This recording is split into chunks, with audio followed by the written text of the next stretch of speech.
What is up? This is another lovely edition of the Commentator's Curse. We moved it back to Thursday because there are no majors this weekend. Crimson Blur started a blog also, which is pretty cool. Do you want to talk a little bit about it? Yeah, a vlog. It's called Out of Focus. I landed from Shine, from Boston. I went back to SF, 6-hour flight, landed really late at night. I think it was like at midnight, something like that. And I just got home, and I was like, it was a concept I talked about on the show, I think, maybe a couple episodes ago, how I want to bite-size some of my rants down so that they're a little bit more consumable for people. And I literally just turned on my webcam, decided what I was going to talk about, ranted, did no editing, and put it up, and people loved it. So I might do those weekly now because it was fun. I think it's good. I think this show is really good in like a podcast form because I know people love the long form stuff. Yeah. But there are people, who just want to get, want to talk, see my opinion on one topic, and I think that format is really good for that as well. So it's cool. I mean, we have no shortage of topics to discuss about ever in Smash. We're very lucky in that sense. So we'll talk about some things here. I'll do stuff in my vlog. You'll write about stuff in your articles, and in that way, we'll spread the good gospel as best we can. It's awesome. Like, the reason why I did it the way I did was because it's so low stress, and that's what I loved about Tafokints, which I'm still going to do here and there. But I don't have to worry about production, encoding, processing. It's just bam, you're done. Yeah, no, and actually, that's why I don't think I can write, because writing, I'd edit it, I'd take some time. It would take me, a decent amount of time to get my words together.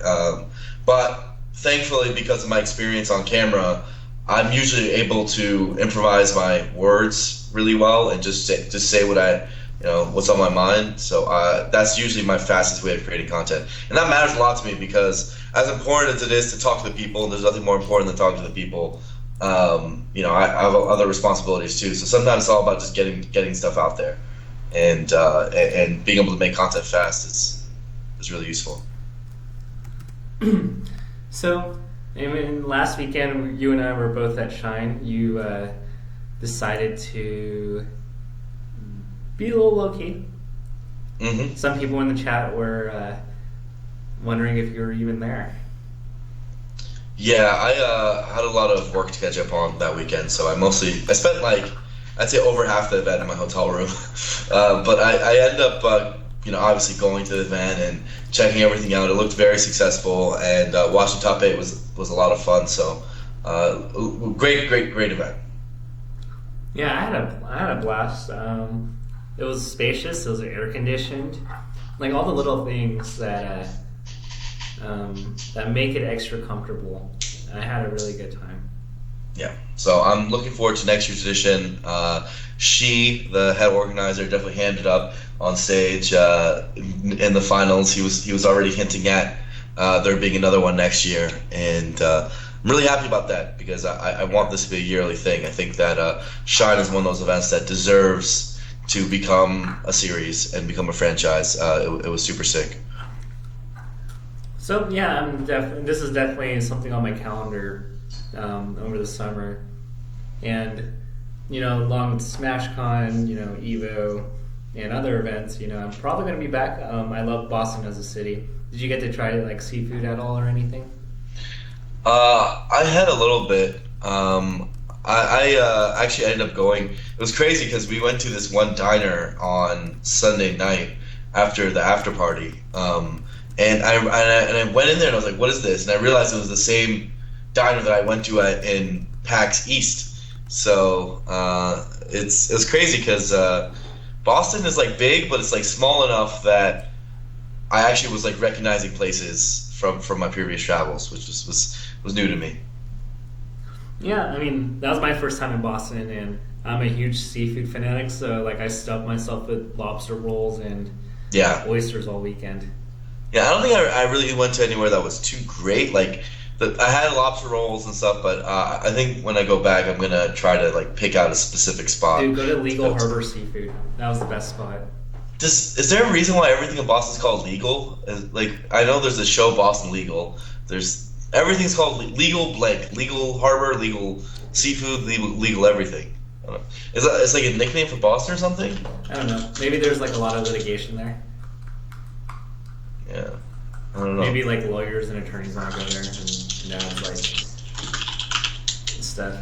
So overall, I mean, if we want to kind of talk about TPP floating, I think in FGC stuff, you've already pretty much talked about it earlier. So do you want to talk about that again, or do you just like kind of want to like move on and just refer to the video?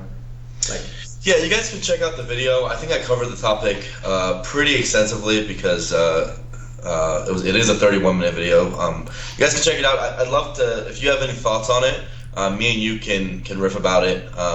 Especially since a lot of people did ask follow-up questions about the topic. I think it's an important one for us to talk about. Do you have any thoughts to add on to what I said in the video? I mean, I largely agreed with you, and I think because of the information that we kind of know, like, I think we're pretty much on the same page. Like, I didn't really come up and say, like, I disagree. I don't remember, like, watching your video and saying, like, I disagree with that. And then I went to the Ultra Chen show spontaneously. Oh, I didn't watch that, actually. How'd that go? It went well. I mean, James and David are class acts, and they invited D1 and myself over. Really good video. It's on YouTube, and we just mostly just like talked about differences, cultural differences, like how we view each other.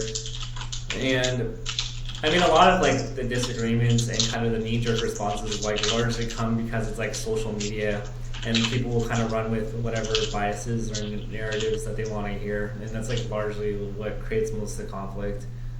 But I mean, I think we just concluded internet trolls be trolls, and we really enjoy each other at the end of the day. Yeah, I guess. I do think that there's a lot of validity in what they're saying, and we should take their criticism seriously, because there's a lot right in what they're saying, and there's a lot wrong in what we're doing, but there's also a lot wrong in what they're doing and a lot right in what we're doing. There's learnings to be made in both directions.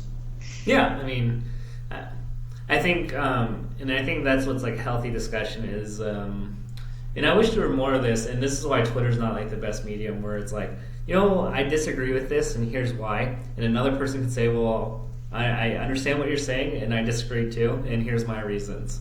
And then, like, still kind of see eye to eye. Yeah.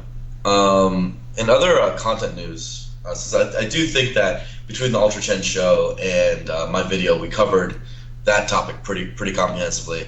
In other content news, the first episode of Leffen's documentary, Cultivation, came out on Red Bull TV.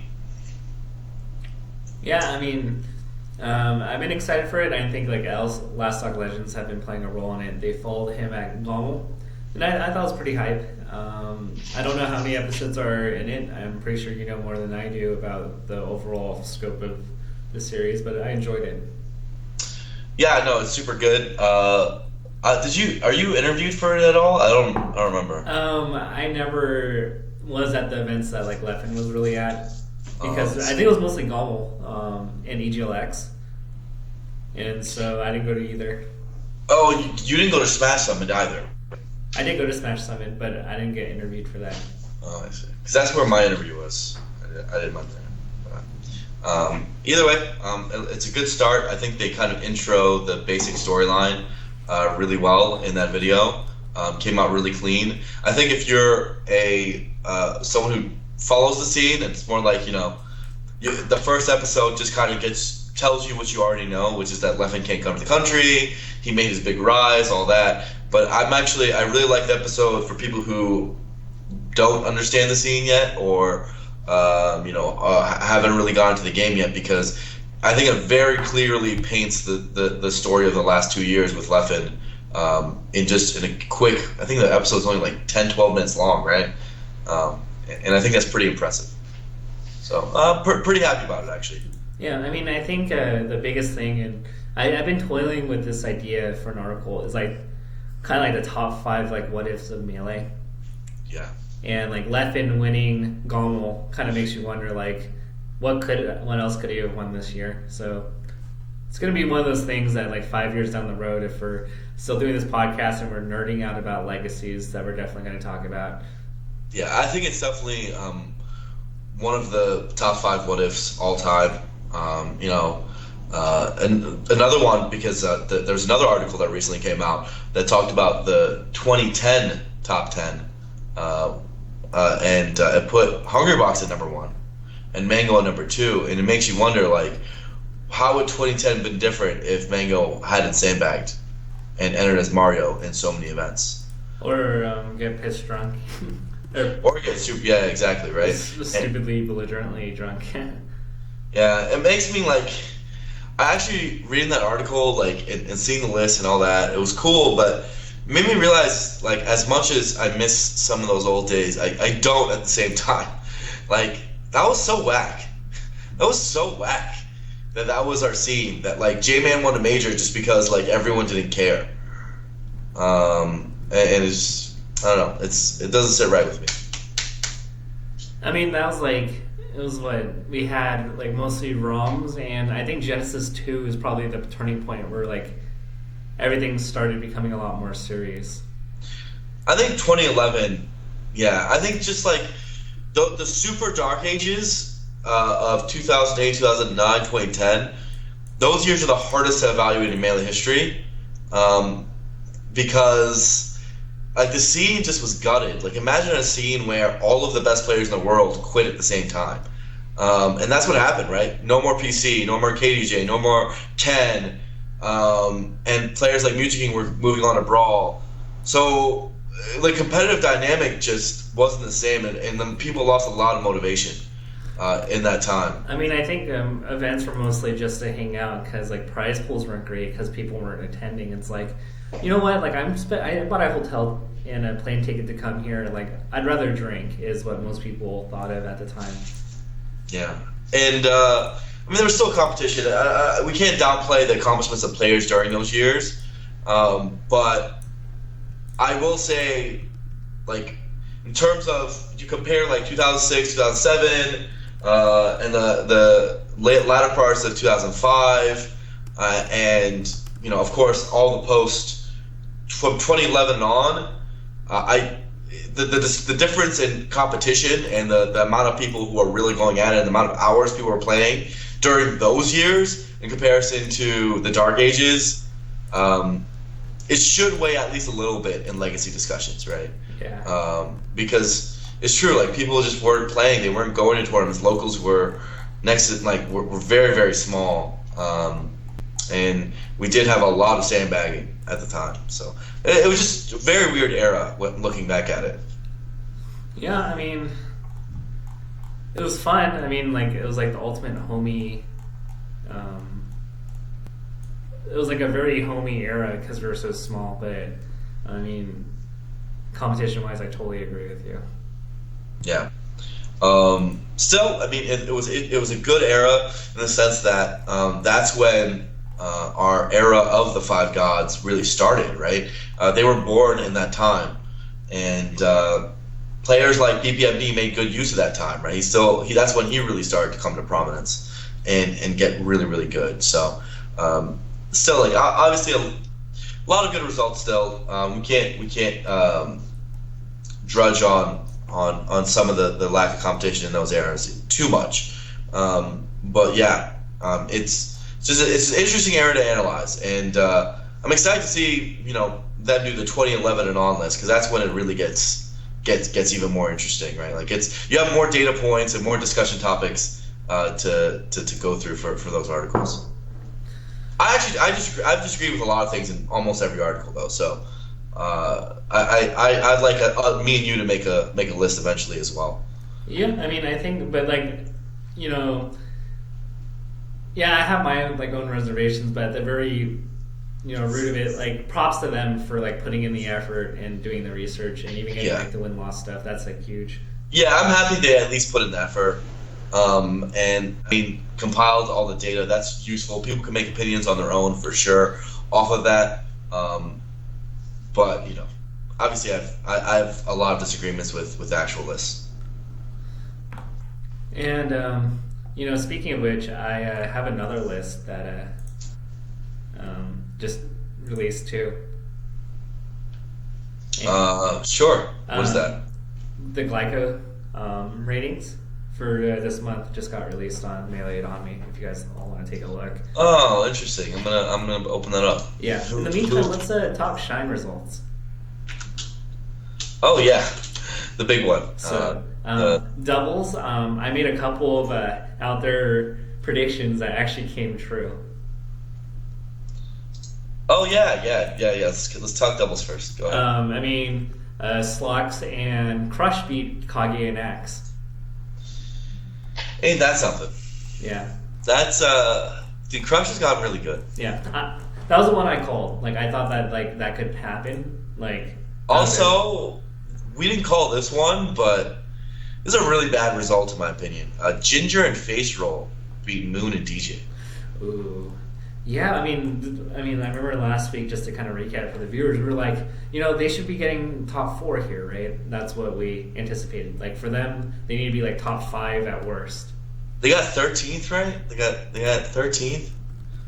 That's a really, really bad result for DJ and Moon. They lost to Axe, Kage, and Loser, so they got a little bit of a bad draw because Axe Kage got upset. But I mean, Ginger and Face Roll that's a tough loss. Like, Face Rolls are getting better and everything, but they should beat that team on talent alone, let alone the synergy difference, right? Yeah. So and it's a big upset to me. I did exactly what I said I was going to do and get top 9 or top 12. Good job. Yeah, we beat Lucky and Reno, and that's what I said I was going to do. Who did Disc get team with again? Captain Smuckers. They took a game off of Mewtwo and Plup. What? Westballz and Abu did too. That's a little bit. I would not have thought Smuckers and Disc could take a game off Mewtwo and Plup. Would you? It depends on like what angle you see it at. Like, if it's like after watching Grand Finals, I wouldn't have thought it, but I kind of thought that they didn't have any chemistry whatsoever, that they were going to have to build it. Mm-hmm.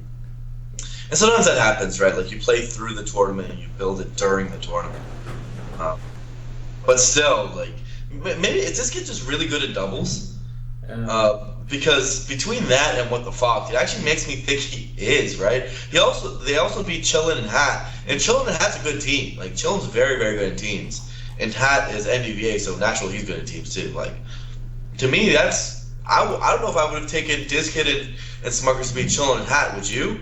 No, I mean, I love the Fox Sheik dynamics, and I never really thought that an Ice Climbers Falcon would beat them. Yeah. So, good on them. I mean, that's just really impressive to take a game off Mewtwo and Plup and beat Chillin' and Hat. They lost to Salvo Professor Pro, but I mean that's tough. So that was an interesting part of the run.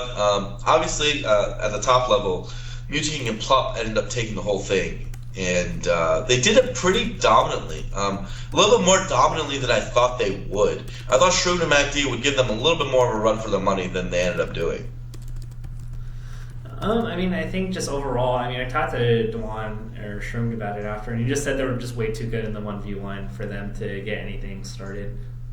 Yeah, they specifically complained about being able to pin down Plup a lot. Like, Plup was just being super evasive. Dude, Plup's Fox is ridiculous. Like, it moves. It's like how quick a Sheik moves, and like through like platforms and everything. That's like how fast his Fox is. Yeah. So he's super good, and we saw a lot of that Fox and singles, which we'll talk about later. But he actually used Fox for all of doubles, I think. I think for at least top 8. Going into top 16, I know he used all Fox. I do remember for a fact that against Face Roll, he went Sheik.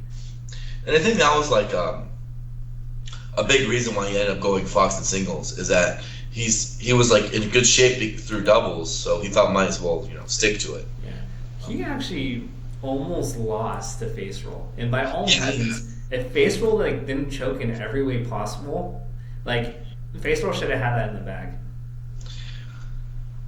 Did you get to watch the set at all or hear about it? No, I heard about it. Face Roll, I think I ended up eating with him one of the days, and he was telling me about how he had him down 3 stocks to 1 on an elimination game, and he ended up choking it, which is kind of crazy. I think like Plup was like a sizable percent when FaceRoll had 2 stocks left.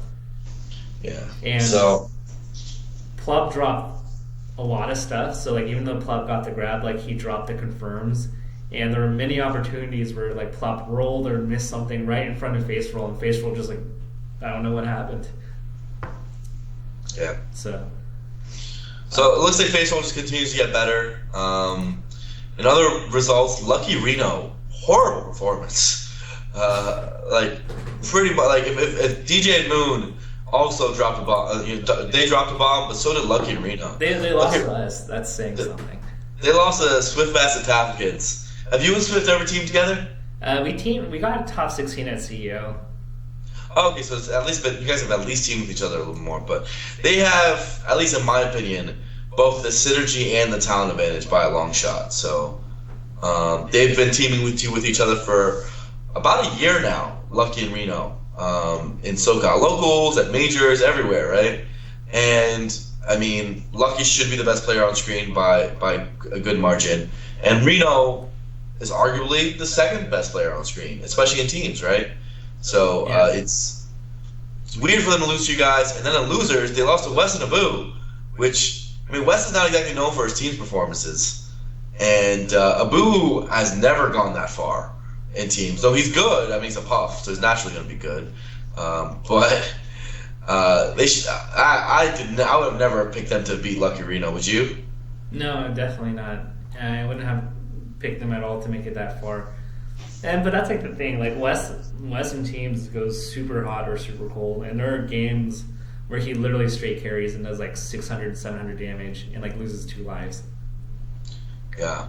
So I mean, they got messed up. They ended up finishing 7th, which doesn't sound too bad on paper, but if you actually look at like their wins and losses, that's about as low as they could have gone. You know, they ended up being Ginger and FaceRoll, which I guess DJ and Moon couldn't do. But if that's like their best win of the event, Lucky and Reno. Like other than that, they didn't really do much. Yeah.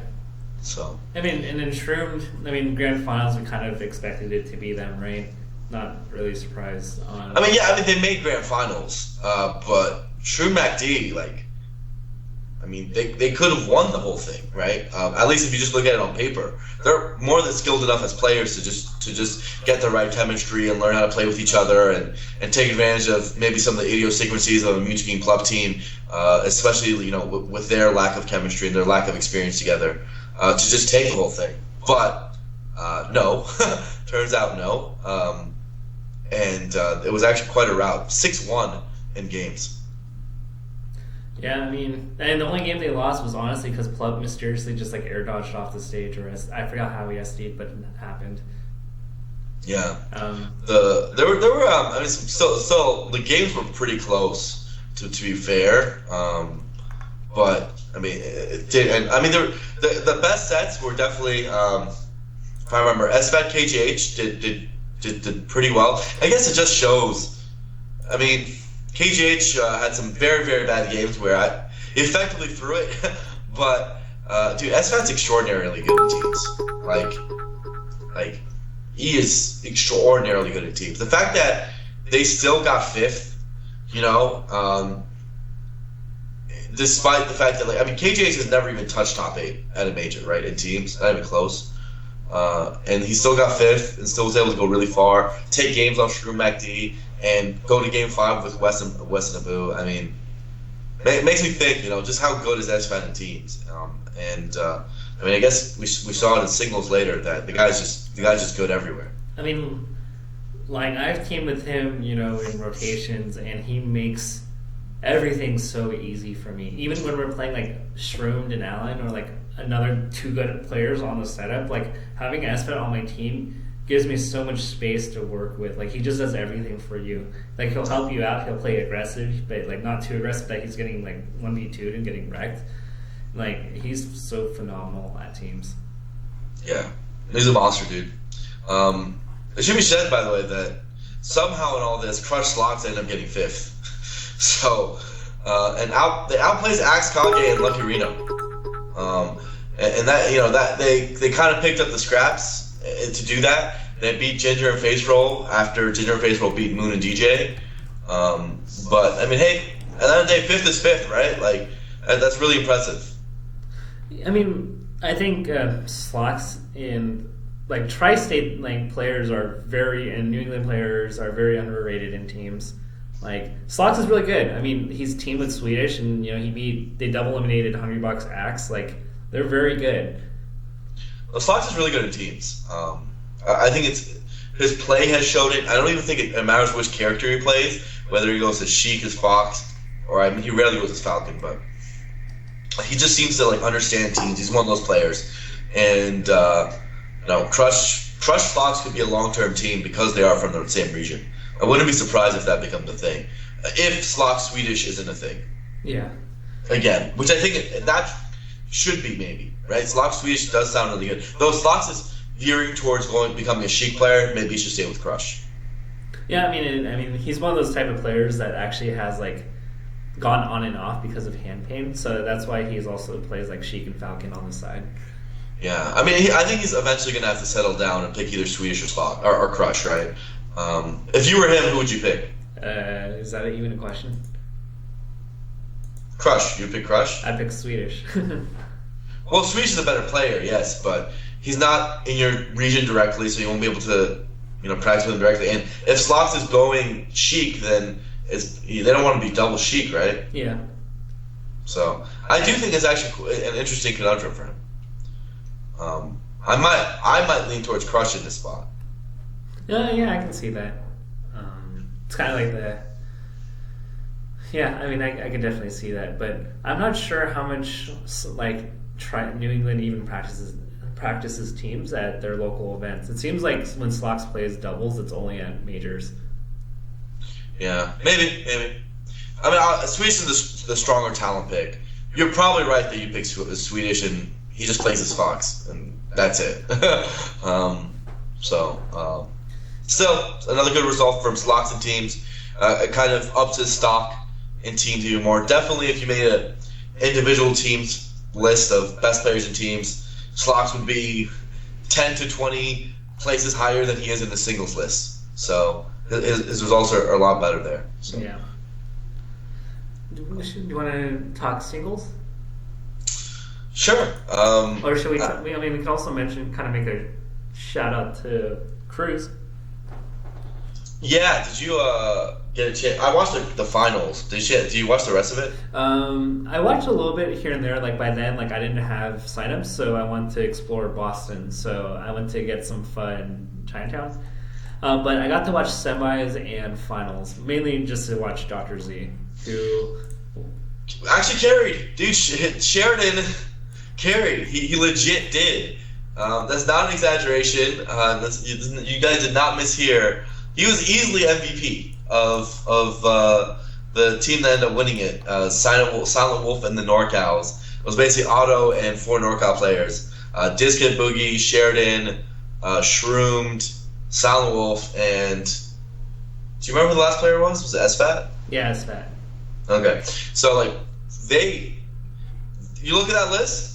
By most accounts, Sheridan's gonna be the odd man out, but no, he actually did amazing and got so many clutch rests. There was actually one very popular clip where within 30 seconds he did 3 rests on face roll, and I think semis. And he followed it up in finals. In finals, he did extremely well too. So Sheridan, Dr. Z, what a monster, dude. I don't know. I mean, he looked possessed when he played Axe. I've never seen Sheridan play that good. Yeah. So he just, I don't know. There's some people who just play better in teams or crews when they need to step up for their team. And I think Sheridan might be that type of guy because he does better in teams too.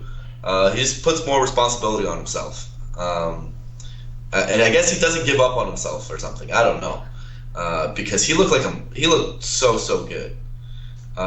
So yeah, he got 4 off Axe and 1 off KJs. That's crazy. And then Disket came in on West, and West I would call it a full throw, right? I think their team. Gosh. Their team could have, and maybe should have won if West literally just did a simple edge guard. That was a 3 to 4 stock swing in that crew battle. Yeah, it was a humongous swing because Diskin ended up winning that match, and then he went into the next game, and I think because he got his Nana back in the next game, he took, 2 stocks? He took 2 stocks of Prince Abu.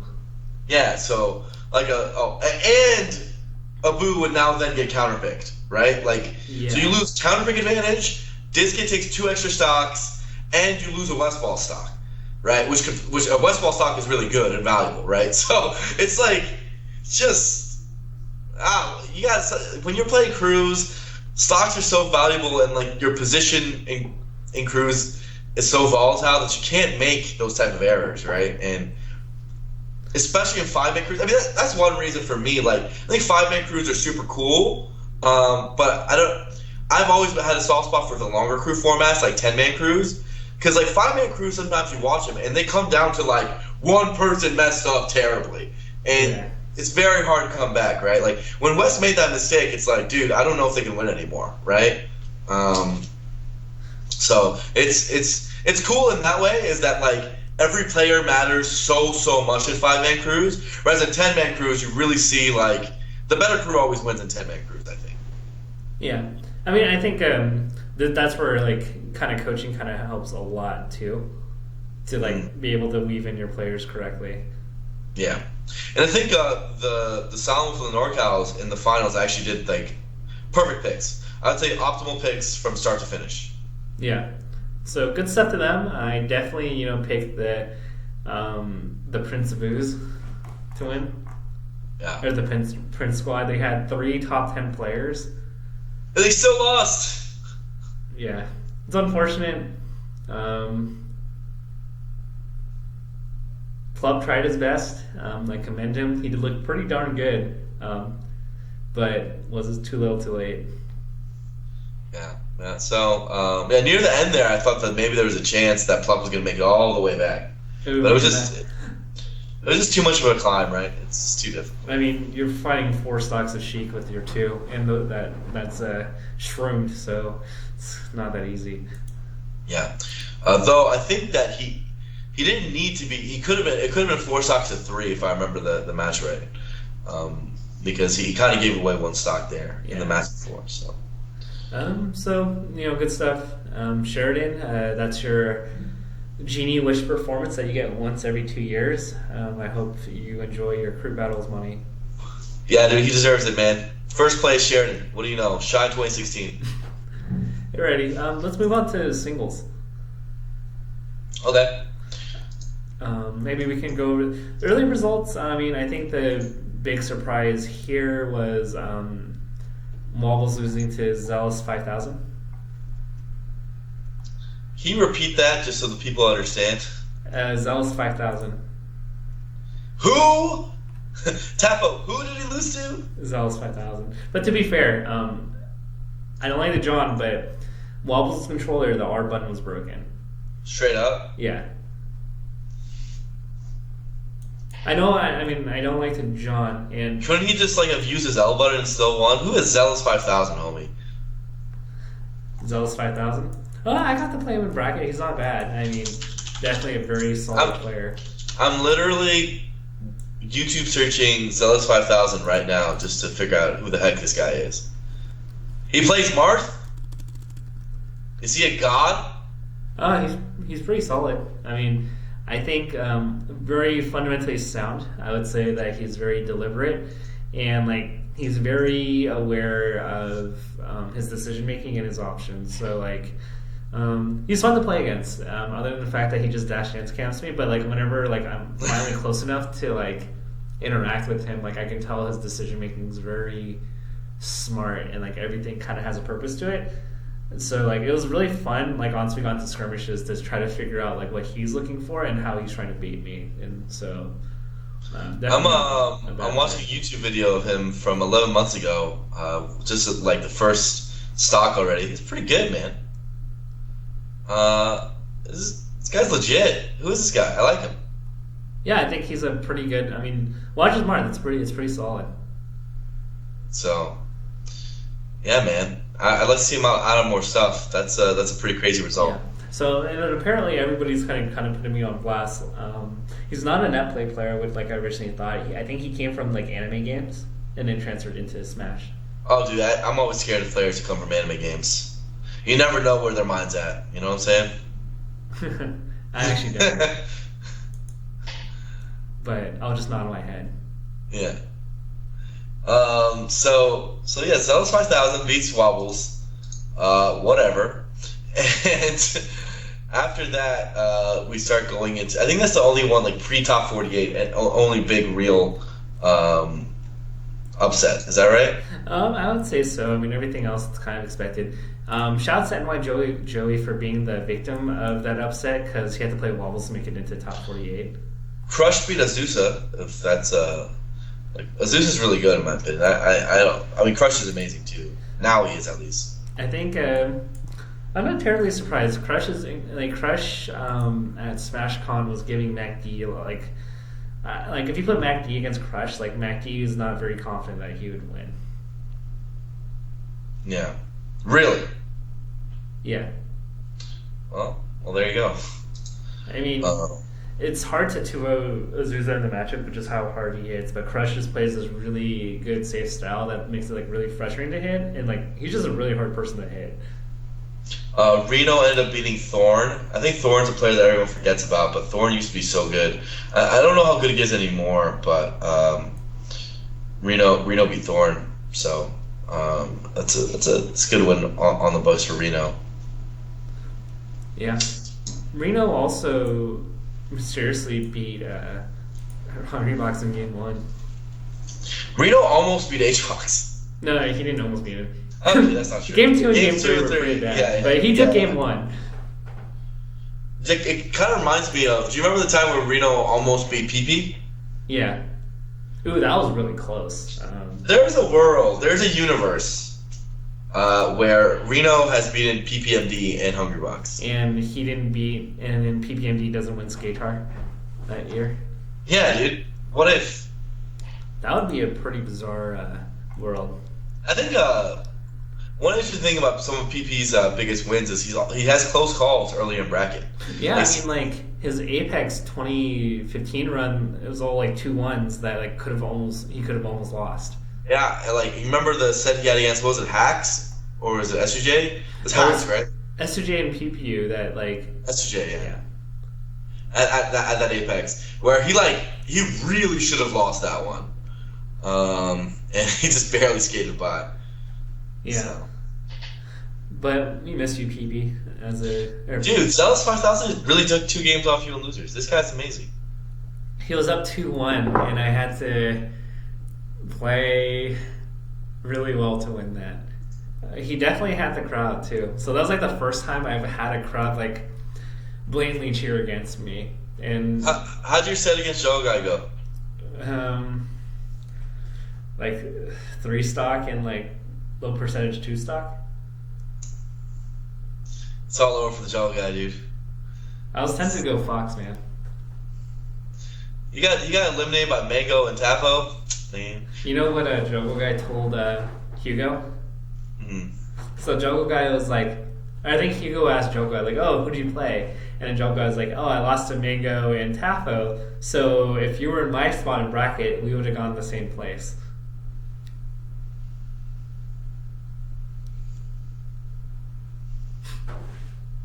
So do you want to talk about Hugo's performance? Because I know you do. Hugo beat Hat, and I'm happy for him because had Facewell not warmed him up, I would have spent a long time making sure that he was prepped for Sheik. Yeah. So he beat Hat.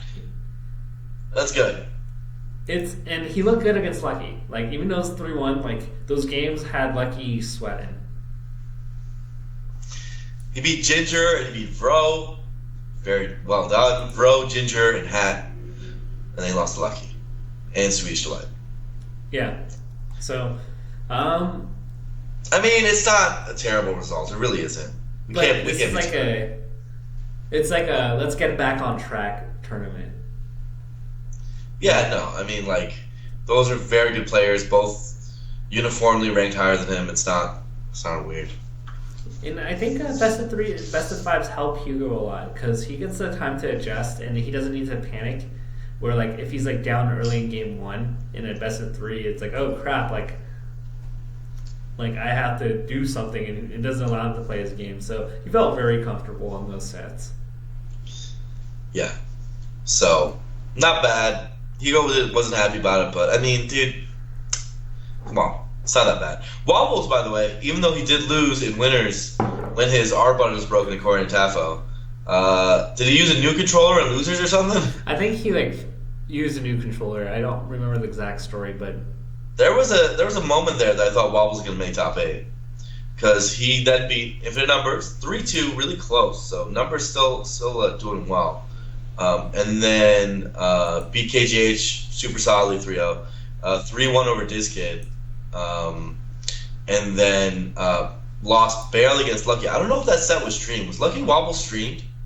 I don't remember. I don't think it was. I think there was a very large crowd, if I remember. So no. Yeah, it's unfortunate, but many of these really good sets were not streamed, at least to my knowledge. And I would have loved to have watched some of them. I know that like Nintendo versus Mango, which is probably the biggest upset of the whole event. No, I guess it's not when you look at top 8. No, yeah. Yeah, no, it's not at all. But it's a really, actually, it still might be because Mango doesn't lose to Ice Climbers. Yeah, I mean, the last time he lost was at EVO 2013. Humongous upset, and still Nintendo did it, man. I talked to him afterwards, and I was like, Mike, how did you do it? You did cheese it? What happened? And he basically said that he did 2 things. One, I don't know if he wants me to give away the tech, but I'm going to do it anyways because he never told me not to. He used crouch cancel on Mango's Nairs more. He noticed while watching how Mango plays against ICs that the way he does his aerials is really unsafe. And also, he just played extraordinarily well. He said he played basically the set of his life. So I would have loved to watch that, like just to see how he played that so well.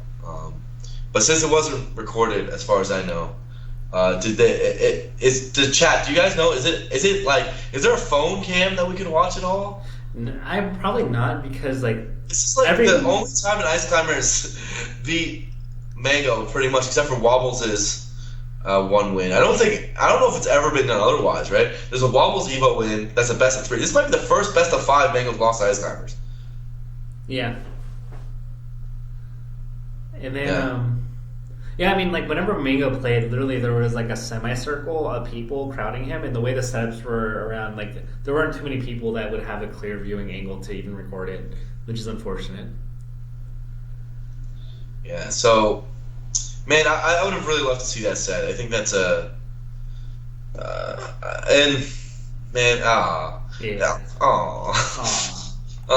a hard one to lose. Like, deep in my soul, I'm like, man, I wish we saw that one. That made the bracket really weird because Nintendo and Swedish played in the round after, and that was a nail biter too. Swedish ended up pulling out his Peach, went to Game 5, and you know we were about to have the run of the century from Nintendo, beating Mango and Swedish to get to top 8, but then he got double Peached. First Swedish, then MacD. He even looked like he was going to beat MacD. I think this is like the best an Ice Climber has played to get 9th.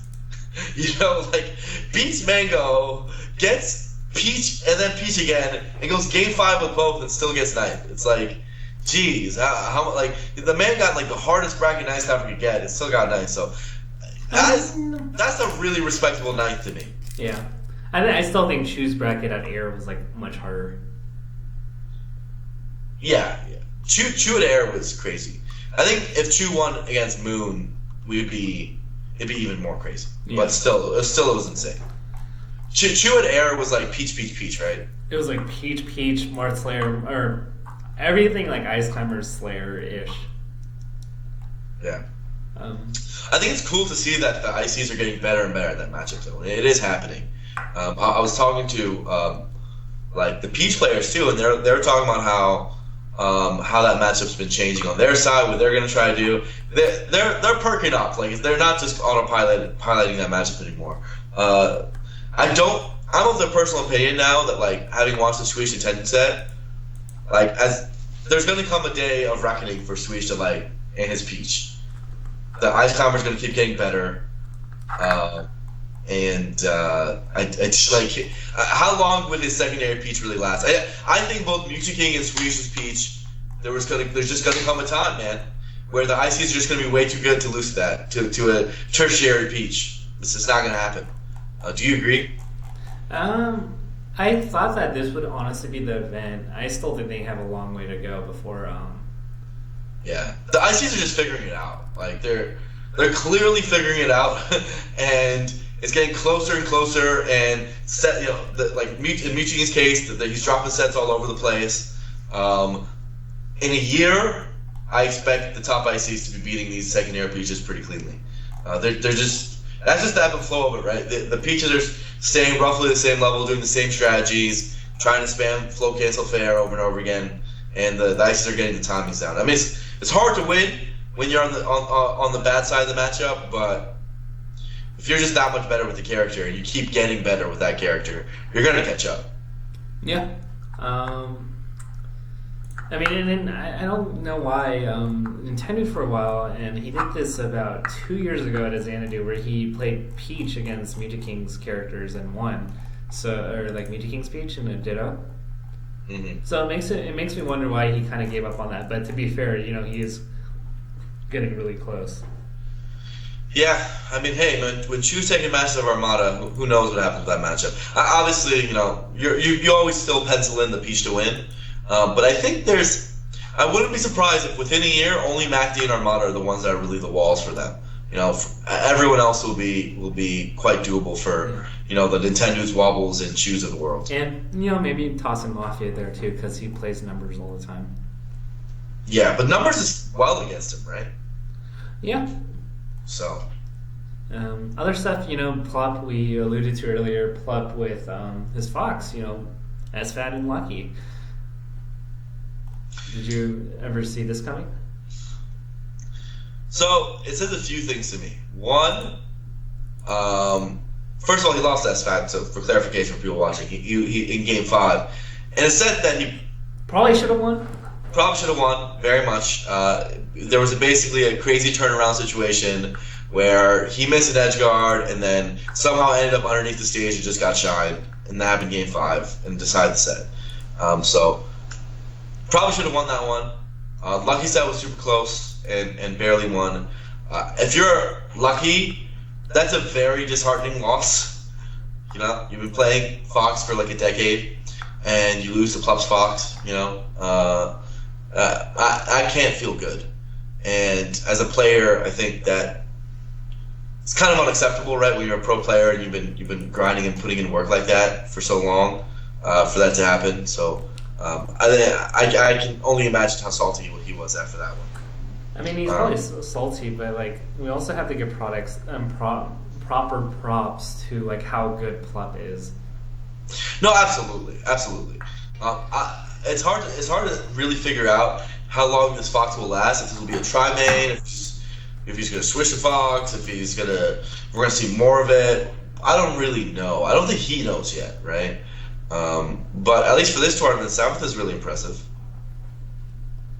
So yeah, I mean, we've talked about it before. We've seen it where, you know, he does it against Colbull. He beat Axe, you know, straight up with Fox versus Pikachu, and he took Mango to Game 5 in Falco Fox. Yeah. So really good still. What would you do in this scenario?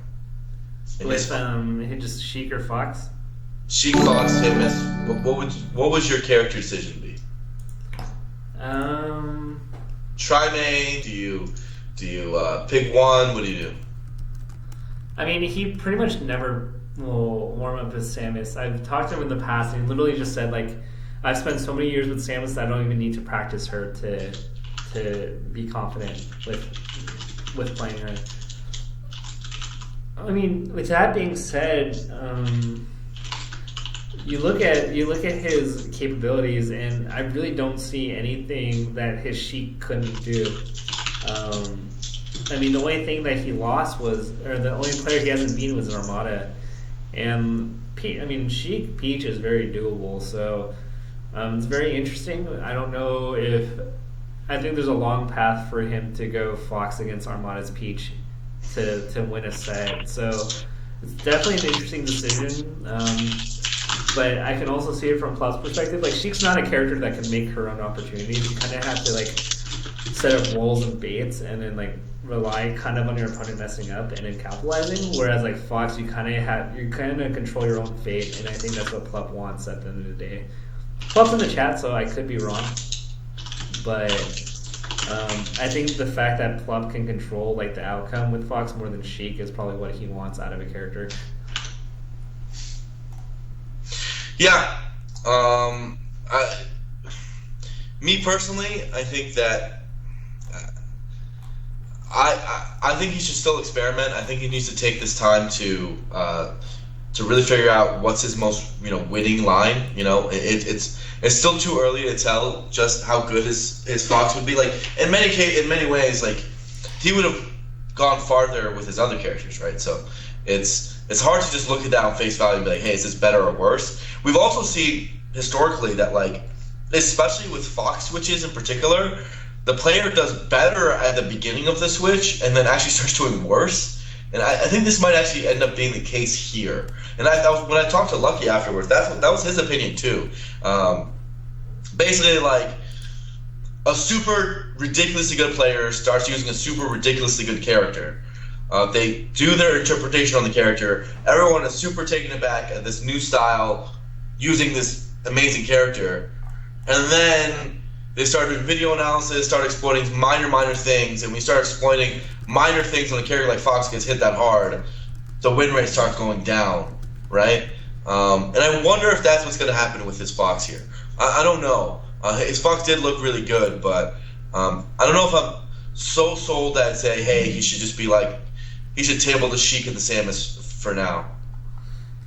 I mean, we've seen some good character switches, and we've seen questionable ones where, to this day, I don't think Drug Fox is quite at the level he was last year as Sheik. So Reno Fox, Kira Fox, Drug Fox, and Hax Fox are like three of the most notable recent, categorically worse, like, made the player worse decisions when they switched to Fox. And actually, arguably, over the years, DJ Nintendo moving away from Samus and the some slower characters. He used to go a lot more characters. He went Mario sometimes, he went Bowser. He actually did better in those days than he does in singles nowadays with his Fox, right? So you can go back older school like that. There have been some very notable bad Fox switches, and I don't want Plup to get caught in that vortex, right? I don't know. Westballz, when he started going Fox, also just did pretty much categorically worse. So people in chat are freaking out about the Hax Fox decision. I think if we're to go back in time, like, Hax's Fox lost a lot, and we really only effectively got to see Hax's Fox for like a good 6 months to a year. Like Apex 2014, I remember he almost didn't make it out of pools, and he had to against Voodoo Jin. Like, he got destroyed as Fox, and then had to switch to Falcon to narrowly make it out. Lost to Daryl Samus at an event, so like his Fox had a lot of holes. And then we kind of saw some noticeable improvements. Like, now he was able to beat Zoo, took a set off of Mango, but there was just so much there was so much he had to go through to get to that level, and like we didn't even get to see it for very long. Yeah, I mean, obviously the hands thing definitely just is like the end all be all of the argument for Hax, but still, I don't like. He also lost to players he just wouldn't have lost to, right? As his Falcon in that era. So, I mean, you could just do an average distribution of his Falcon results. As a Falcon player, he was the 6th best player in the world pretty much for 2 to 3 years. if not more, and a top 10 player for a larger proportion of that. As a Fox player, he was a top 10 player, arguably top 15 player, more likely, for like a 6-month span, and then the rest of it he was worse than that. So I don't really know how you can make the argument that the Switch was good for hacks at the end of the day. He still was an incredible Fox. Like what he ended up doing with the character was so beautiful and so amazing that it was still just cool to see in the end of the day, right? I guess Ice was probably like one of the better Switches. Was it? He got top 8 when he wasn't top 8 at EVO when he wasn't Fox. Remember that. His results were roughly even, if not better, as a Sheik. I mean, he got top 8 as Fox too. At Genesis, you're saying? No, at EVO, right? What do you mean? What EVO did he get top 8 in? Wait, actually, am I like I'm probably mixing Yeah, it. no, you're wrong. Oh, I'm totally wrong. Oh, it might be. You got that Sheik. But Genesis top 8 as Fox is good. I think that was roughly a lateral switch. Yeah. I mean, and then he got 9th at EVO last year. Okay, that's what I was mixing up. He lost to Leffen for 9th at 2015. I still think it was probably a good switch. I'd say his Fox is probably a good switch. But like 5% better, not much better than Sheik. Yeah. So probably a good switch. I think Ice Fox is probably a good switch. Hard to say. It's always hard to say with this stuff because when he did make the switch, there was a small dip, right, for like 6 months, and then now he climbed back, and I'd say now he's better than ever, right? So hard to say where his Sheik would be now if he stayed. Yeah, I mean, it's definitely an interesting one. I'm trying to think offhand if there's any other kind of top 20 level player that made a drastic switch. Well, I think those were the major Fox ones, but there are other bad character switches over time. I mean, if you look at the data and how long it took Shroom to get back to where he was as Doc, it would probably indicate that Doc was a bad to switch off of. I think overall it was probably a good idea because Doc's probably just, like, now that he's gotten there, I think he's very happy that he switched to Sheik because Doc is really limited, you know? But his results as Doc are still, like, really, were really, really good, and he took a solid 2-year dip in results when he switched. It was like about a year.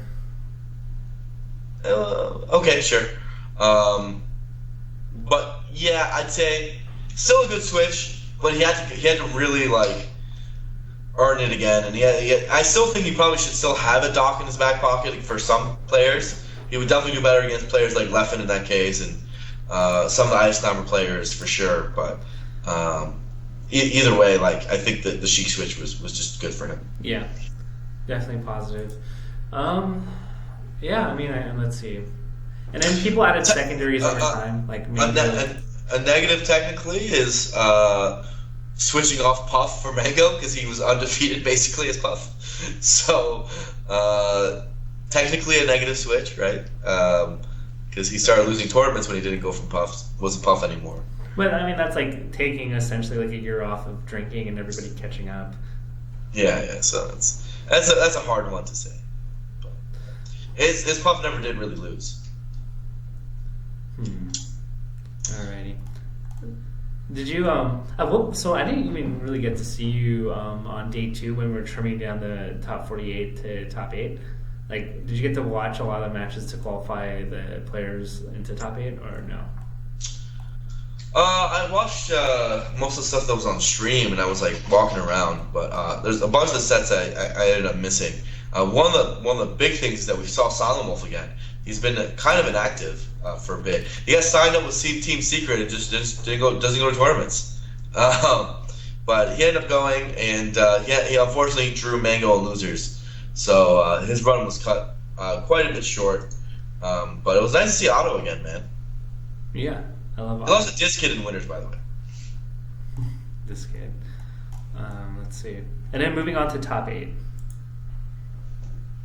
Yeah, sure. Can we just talk about SFAT? Yeah, let's talk about SFAT. Yeah.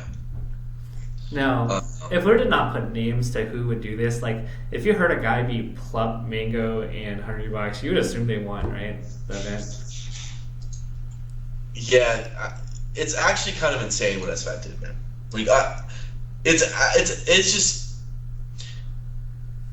real talk. Like, I know that like beating, Mewtwo's win was as great as it was, but I left that event feeling like SFAT won it. Like the fact that he beat Hungrybox and Mango, and the way he did it, and just how well he played, and how well he's been doing over time, and he beat Plup too. So it's like he beat Duck, Plup, Hungrybox, and Mango. That's such a hard bracket, man. Before that there was Mafia, but like it's still like that's just so good. That's so good. You know what's insane?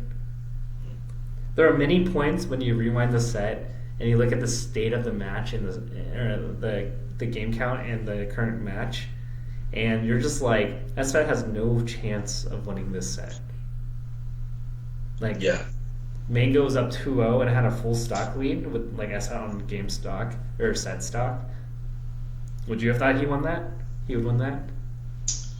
No, I mean, to be fair, like both his loss to Mango, I mean his win over Mango, like, and his set against Plup, they were kind of magical. Like it took a lot for him to win those. Like I don't think by any means those are consistent wins, but he made Helter Skelter, right? Like he made it crazy, so that's saying something. His one against HBox was just straight solid though. But he just won that one. Plup's salty.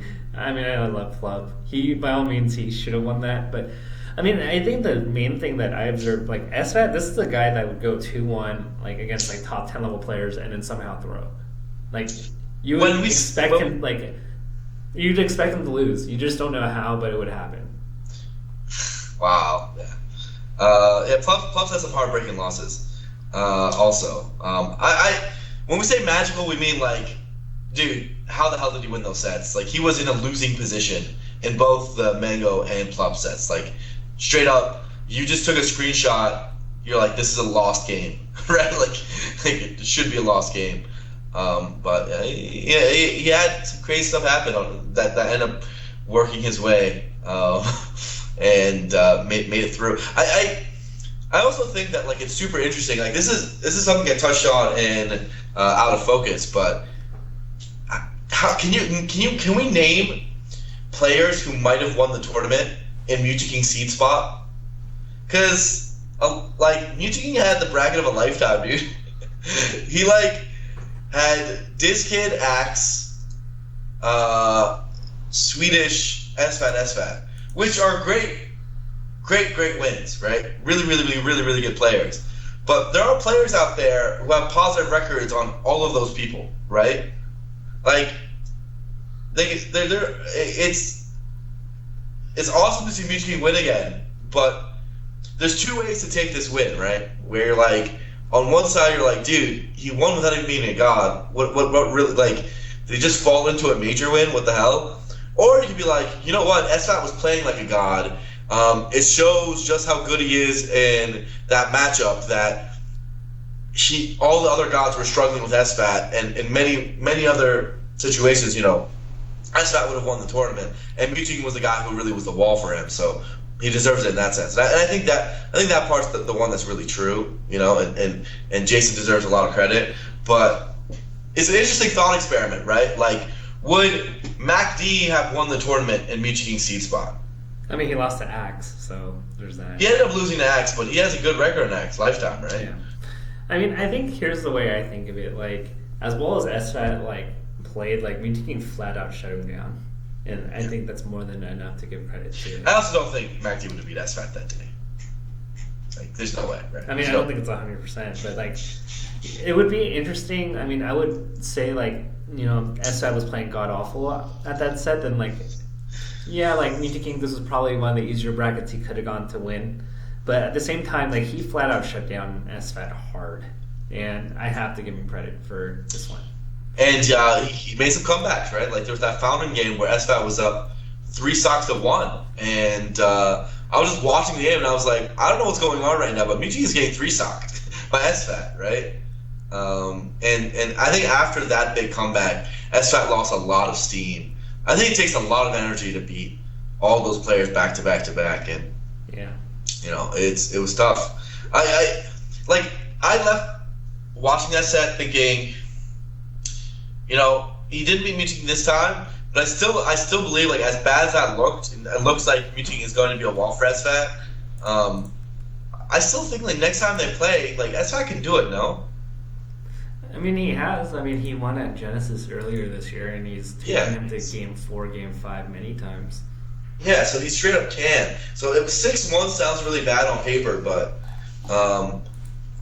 it kind of is like how the set played out and where the momentum was. I do think SFAT can still do it in the end of the day.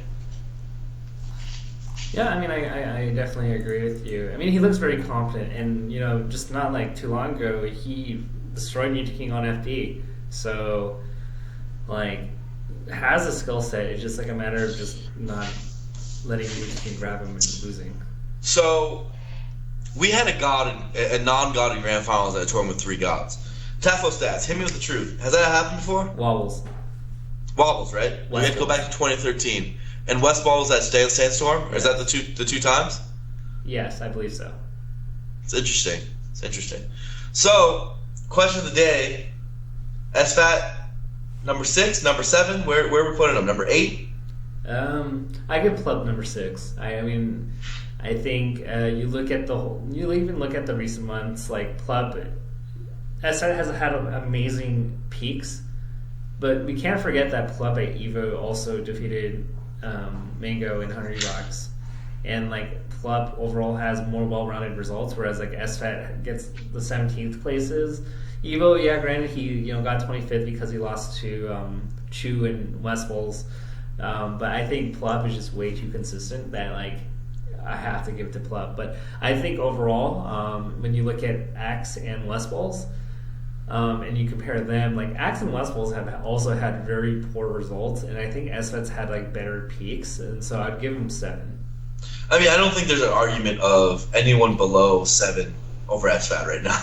There's no way. You can't put Axe, Shroom, Wes, Wizrobe, Swedish, Duck, whoever's Lucky Ice, whoever's in that bunch trying to get that spot. I don't think any of them have an argument, right? Especially after this weekend.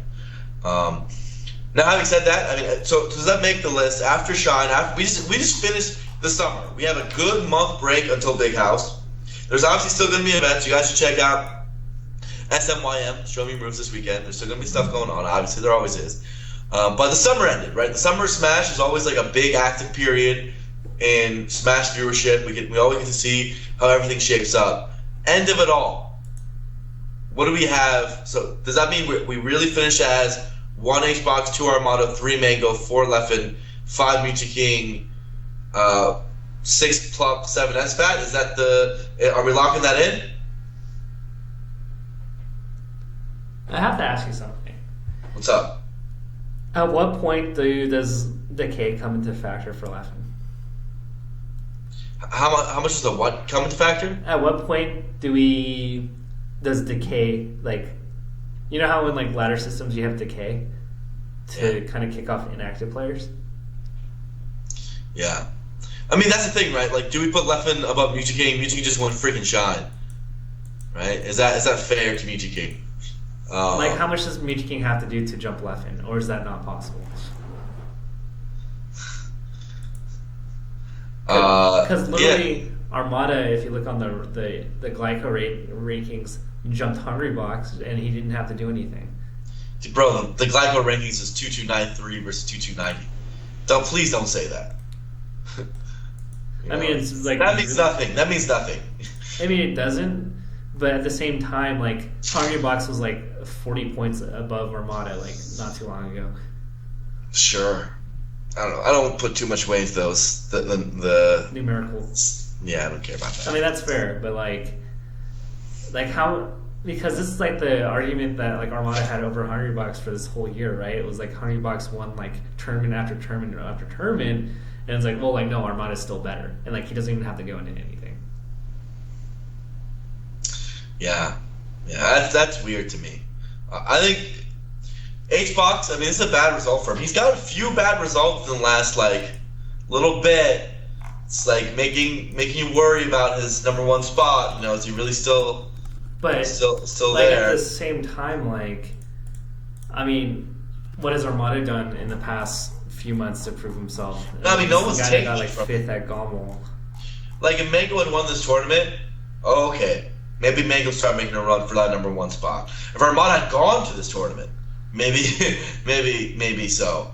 But Hungrybox is number one by default a little bit because he won EVO and had that big run, of course, at the beginning of the year and like started dominating. But this month wasn't so good for him, right? Yeah.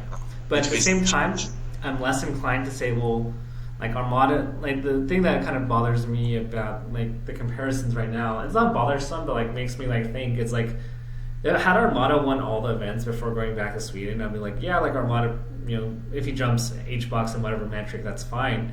But getting second, fifth as your last 3 US events, like you I don't think you've proven anything. And for him to be able to jump players or the perception where like Hungrybox only stands to lose, and like the best he can do is maintain like his perception, just seems kind of, it doesn't sit well with me.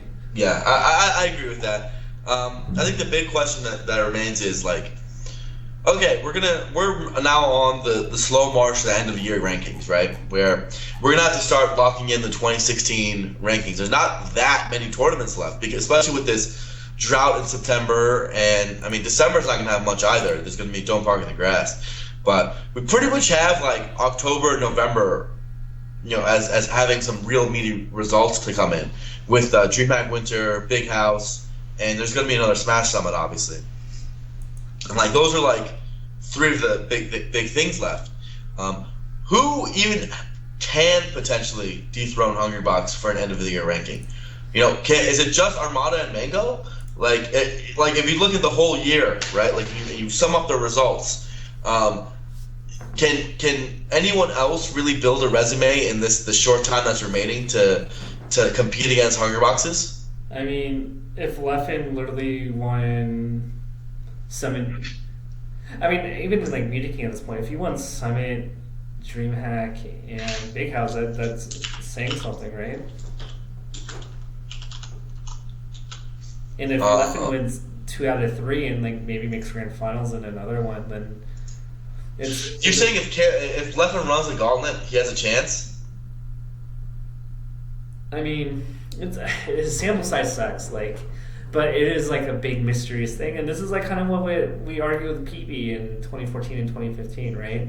Where like he attended a couple events. I mean, Apex 2016 and Skatar 3, right? That one year, or Apex 2014, Skatar 3. He wins both of those. Doesn't attend much, but like people by default gave him 1. And same picture here. If Leffen wins Gommel and he wins another 4 sets against Gods at Big House and at Summit, can you really argue against him? People are mentioning like there's Canada Cup too. That's a good point. There's Canada Cup. Don't Park in the Grass. I think that's going to build up more momentum as the time goes on. So there is I guess enough results in the end of the year that Leffen could probably, if he figures out his visa, you know, in the first place. Let's say that to start with. We're at like the 1-year anniversary now. You know, we just saw the Cultivation episode come out, but it's crazy to think it's been 1 year, man. 1 year. Yeah. The last time we saw Leffen on American soil, when was that? Was that SmashCon of last year? I think his last event was PAX, right? It was PAX, you're right. It was PAX, that's August of 2015. So it's now been a full year since we've seen Leffen in America. Yeah. Or no, Crazy. ACC Throwdown. Oh, ACC Throwdown, that was September, beginning of September. So we're not quite at a year, but it's gonna be. There's ACC, and was he at Paragon LA? Yeah. He was. That was a tournament. I think he lost the HBox. Yeah, so beginning of September, but I mean, at this point, obviously he's not going to any September tournament, so we can lock it in. It's going to be a full year with no Leffen. Well, I mean, the other interesting question is, what if like Leffen doesn't attend events and everybody else just keeps bombing? Do you think that's going to help him? What if like Hungrybox, Armada, and Mango like got 7th and 9th place at like Big House? And I mean, I think maybe if he was trying in Europe, like if he tried an Air, and if he's going to try a Syndicate, then sure. But since he's not, and he's like dyeing his hair and going Mewtwo, I don't know what's going on with that kid. But I don't know, right? Like, because at the end of the day, I mean, like the biggest tournament of September is going to be a European event, right? Syndicate, quite easily. And that's going to be the tournament to watch in this next month. And I mean, Air was a very sizable and good tournament, like a worthy win. I know he doesn't really want to focus on the game until he's able to go and compete everywhere again, but Melee's super international, but even with his visa issues, there was still like a good amount of like really good results he could have piled up on the tournaments he could have gone. Between Gamo, upcoming Canada Cup, we had EGLX, we have Syndicate, Air, Beast earlier this year. Like, there's the DreamHack Winters coming up, obviously, and everyone's going to go with that. That's like a sizable amount of results where, like, if he had taken the whole year seriously and if he had really gone for it, I think even without being able to come to North America, he could have still been ranked #1 in the world, right? With just those results.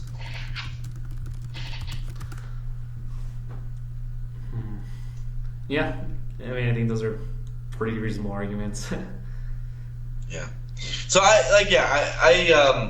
excited to see it. I think that Leffen, who knows when he'll come back. Hopefully it's soon, and we can get him out for, maybe we'll get him for Big House. Fingers crossed. That'd be kind of a cool end to the story, right? Where it's like Big House was the event that he couldn't go to, and then the next Big House is like the one where he can. That'd be kind of cool. But who knows, man? Maybe he'll never be back. Maybe this is just his lot in life. Who knows? We need everybody back. Don't we, dude? Don't we? When 3 of our top 20 players are MIA for one reason or another, feels bad. Yeah, you're talking about Hacks, Leffen, and who's the third? PP. Oh yeah, PP. Other than that, let's see. McCain or MacD getting top 8 at this event surprises me, considering that he's been on a break. And he also had like an extraordinarily good bracket. Like Hungrybox ended up losing to SFAT, but I was talking back to going to the top 8. Axe is someone who's historically had a pretty good record on. He ended up losing game 5, but he potentially had a bracket path of Axe, SFAT, and then Mango, which is like of the gods, it's probably the one he has the best chance against, at least in his mind. So he actually had quite the bracket for himself. And he even beat SUJ in losers, which is a really hard win for him. Going through SUJ, and he got through Nintendo, but he squeaked that one by. He ended up having to gut that one out. He was down 0-2 and came back to a 3-0 comeback. So yeah, I mean, at the beginning, like MacD was doing a lot of questionable down smashes to say the least, and so I thought Nintendo kind of had a shot at it. But good stuff to MacD for gritting it out. I don't even know what else is there to really say about the Shine bracket. Shroom got 9th despite losing to HBox and Mango. Yeah, that's depressing. He barely lost to Mango too. He actually walked away with it quite pleased, because like he says he never really has sets that good with Mango. So that's close. I'm not sure if you were there on certain days, but I remember watching because I stayed with Mango in the hotel room, and the night before it was looking disgusting, grossly in Dwan's favor. Really? Yeah. So Dwan was beating Mango really badly? Yeah, granted Mango had some drinks, but it was not a good sign for Mango. Yeah. At all. I was just like, and that's how I knew going into day 2. I was just like, I hope Mango just, like, the whole thing I was just wondering is, like, I just kept telling Mango, you just gotta make it through the day because you're playing like garbage. And if you can make it through today, then we can win this on day 3. Yeah, it was actually quite funny because I was talking to Mango I think after day 2, and he just looked at me like befuddled. He gave his little mango like his when he puts his hands up and he's just like, I don't know how I made it. He's like, I can play horrible, and these guys suck so much that I can still make it top 8. And that's like how he felt. He's like he felt playing horrible and still. When you're that good, you're like D game. You're like you playing horribly can still be top 8. And that's actually like a super good sign as a player, right? Like when you could be playing your B game, your C game, or your D game in this case, and still make it a top 8 because you're just that much better than everyone else.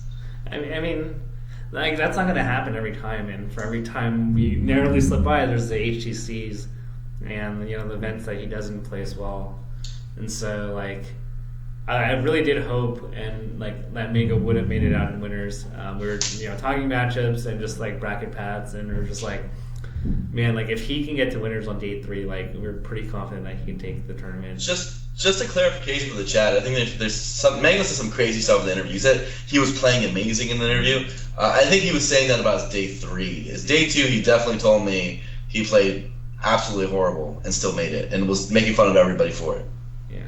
But to be fair, I mean, we don't know about other players. Plup, in the chat saying I never played my A game, and yeah. Mike Tassi says that's such a Mango bias statement. Blur said, "You can suck it, dude. I'm wearing the Nation shirt." But not only that, I actually don't think. I'm just telling you. I'm giving you a report on what he said. Not making any opinion-based statements on that. Though I do think he played pretty bad. Yeah, so. I mean, and for once, I want Plup to make runs, and it's. I don't want Mango Plup for like 7th or 9th, like every time.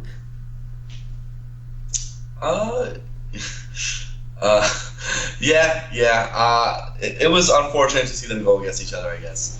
But dude, Melee's crazy right now, right? Like this SFAT kid, what's going on? And like this last year of, I'm gonna make a statement. I actually think that Pew Pew and SFAT figuring it out in doubles has done a lot for their confidence in singles, especially SFAT in singles, because SFAT's been more active.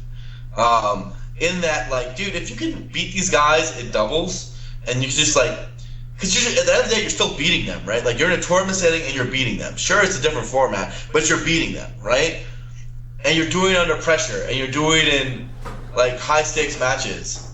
That's got to carry over, right? Like, that's got to carry over in its own way. And it's got to get into your opponent's head. Like, if you're sitting there in your Hungrybox, right, and you've lost to SFAT a dozen times in doubles, right?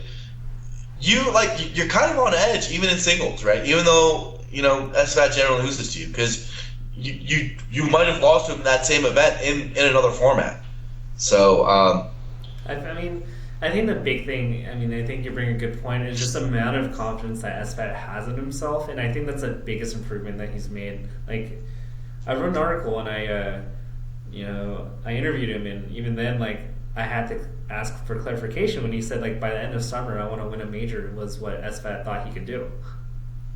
Yeah, and that's what he told me. I think he said to me, I think before SmashCon that, hey Blur, are you ready to commentate my first major win?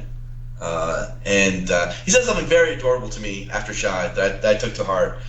He said, Blur, I didn't want to win Shine because you weren't commentating it. And I was like, you know what? He said, I want my first major win to be with you commentating it. That hit me right here in the feels. I don't actually think he means that. I think he actually just wants to win whenever he can. But made me feel good. Made me feel good about it.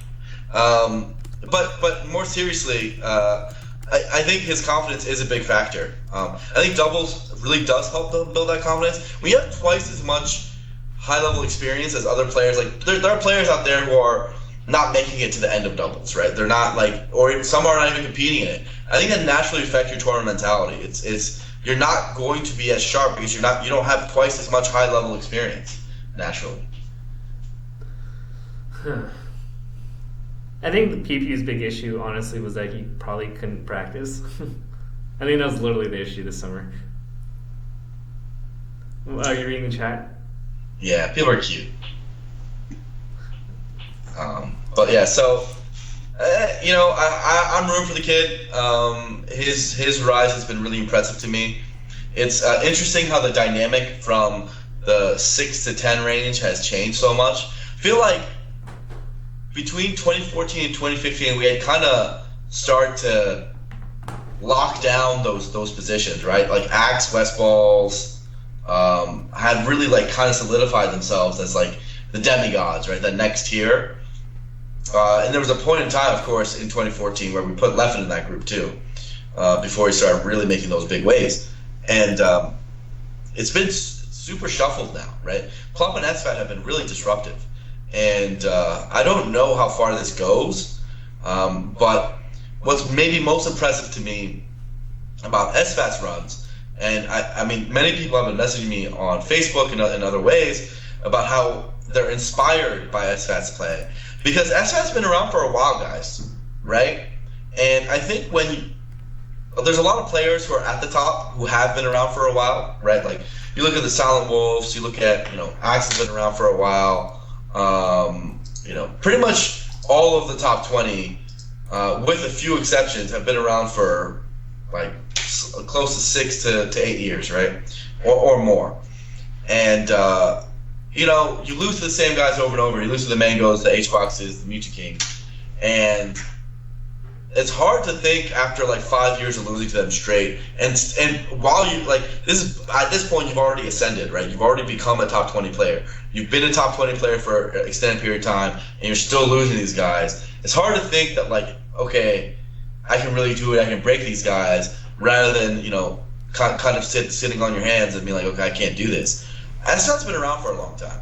He has been losing to those guys for 5+ years, right? And during that time, he has been a top 15 player, right? I mean, like, if you, as soon as the guys do the 2012 ranking, like in 2011, like SFAT's got to be in the argument for top 10 in those years too.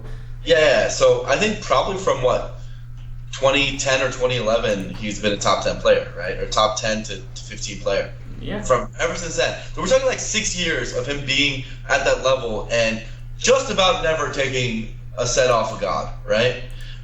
So he already broke out. He already ascended. And then 5 to 6 years later, it's finally happening for him, right? It's finally happening for him. And he's finally making that jump. And if you're one of those players that are in that next tier and you're also in the same position as him, and there are a lot of other players who are in that spot, that's got to be so inspiring, right? It's got to be like, oh man, here's a guy who actually just dedicated himself, sprinted one last time, right, to make that big jump, and he freaking did it, right? And I think it's not just an aberration at this point. You look at this whole year, and you look at what he did at Genesis, you look at what he did at Smash Con, Shine, Clutch City, all these events, like, it's just an upward trajectory, and it's, I do think it's a mentality shift. I think it's a mentality shift. It's a work ethic shift. He's changed how he's approached the game, and in this show especially, I know you particularly your analysis is guilty about, but I think I am too. Sometimes we say, you know what, and I think Mango said in an interview when he talked about Leffen, is that sometimes you look at a player and if they don't make it in their first 3 years of play, 4 years of play, you don't know if they'll ever really do it, right? Will they ever really become a god, right? Because most of the players that did do it in the past did it in a very pretty quickly, relatively, right? Like Armada came out of nowhere from Europe and went to Genesis and was automatically a top 3 player in the world, right? Leffen's rise was pretty rapid as well. Mango's rise was super rapid. The only really slow rise we have of the gods was Mewtwo, because he sucked for a long time, and then he started really applying himself and becoming better. But other than that, most of PP's rise pretty rapid, I'd say. Within 2-3 years, he did it. Yeah. And for SFAT to do this in 7-8 years in, maybe more. That's I think it's got to be inspiring for everybody. I mean, I think so, and it gives us a point of reevaluation. But then there's at the same time, there's a bunch of players that are still stuck, and I'm still trying to garner why is that the case? What was going with SFAT? the thing I'm wondering with is that we saw Westballz on a very similar trend from like the couple of Mayhems and Sandstorm, where we kind of touted him as the guy that might overcome Mewtwo as like the new gatekeeper, and we saw like kind of like over time it's like maybe West is not at that level. Maybe this was a peak, a small peak for him. So although I see SFAT as very positive, I have to wait a few more tournaments to say like definitively he's at like Plup's tier or Mewtwo's tier, or maybe he kind of just falls back down and calms for a bit. I think that's a very reasonable way to put it. At the end of the day, this is like a similar result to Westballz and Sandstorm, right? And I don't want to like write off West. Like West is still a top 10 player, but he's got leapfrog now, right? Like if you were to ask me around Sandstorm's time, what do I think about Westballz? Where is he going to be in a year? I said, hey man, that guy could be a top 4 player in a year, right? Like we were all really high on Westballz because he was taking sets off gods all over the place. But here's the difference, and here's one difference I'd make. And I don't think Westballz's story is done yet. I think he's going to keep going, improving too. I think he might have just plateaued, and sometimes you can break through those plateaus to keep going. Yeah. But here's the difference. Westballz's biggest plateau came because he saw extreme weakness in certain matchups, and he started to play other characters to solve that, right? So he has a very, very tough matchup against Sheik. Doesn't do well against the floaties, Peach and Puff, and historically hasn't really been that great against Ice Climbers, right? And that was true even when he was at his height, right? Even when he got second at Sandstorm, he was still bad against those characters. He just didn't play them very much, right? He ended up beating, I think, Hungrybox at Sandstorm in that isolated case. But in that era, in that Westballz era of him doing really well, he mostly was beating Spaceys and Falcons and like things that he still beats now, right? It's just now I feel like the pendulum has shifted in the meta and there's more floaties, right? We talked about this, I think, earlier this year, that the pendulum of Melee goes back and forth all the time between floaties and Spaceys and floaties and fast swallowers, right? And at least this year has been a little bit more shifted towards the floaties. The characters that have been making a lot of progress are like the Ice Climbers. We saw Hungrybox on his rise. Armada reclaimed his spot. For a bit we thought he was best in the world. MacD started doing good results. Like all these people, PP ended up getting top 8 as a Marth. Marth's not really floaty, but whatever. The Sheik started doing very, very well. So a midweight started doing well. Like those are the characters that started doing well. Some of the Spacey mates were actually the ones struggling. Silent Wolf started seeing inactivity, etc., etc. And so that natural meta shift was just bad for Westballz, right? In many ways. And so he had to try to find solutions to it. And his Fox was what he tried. Didn't really work. He still seems to be trying it. If I don't know how serious that no more dub secondaries tweet ended up being, but.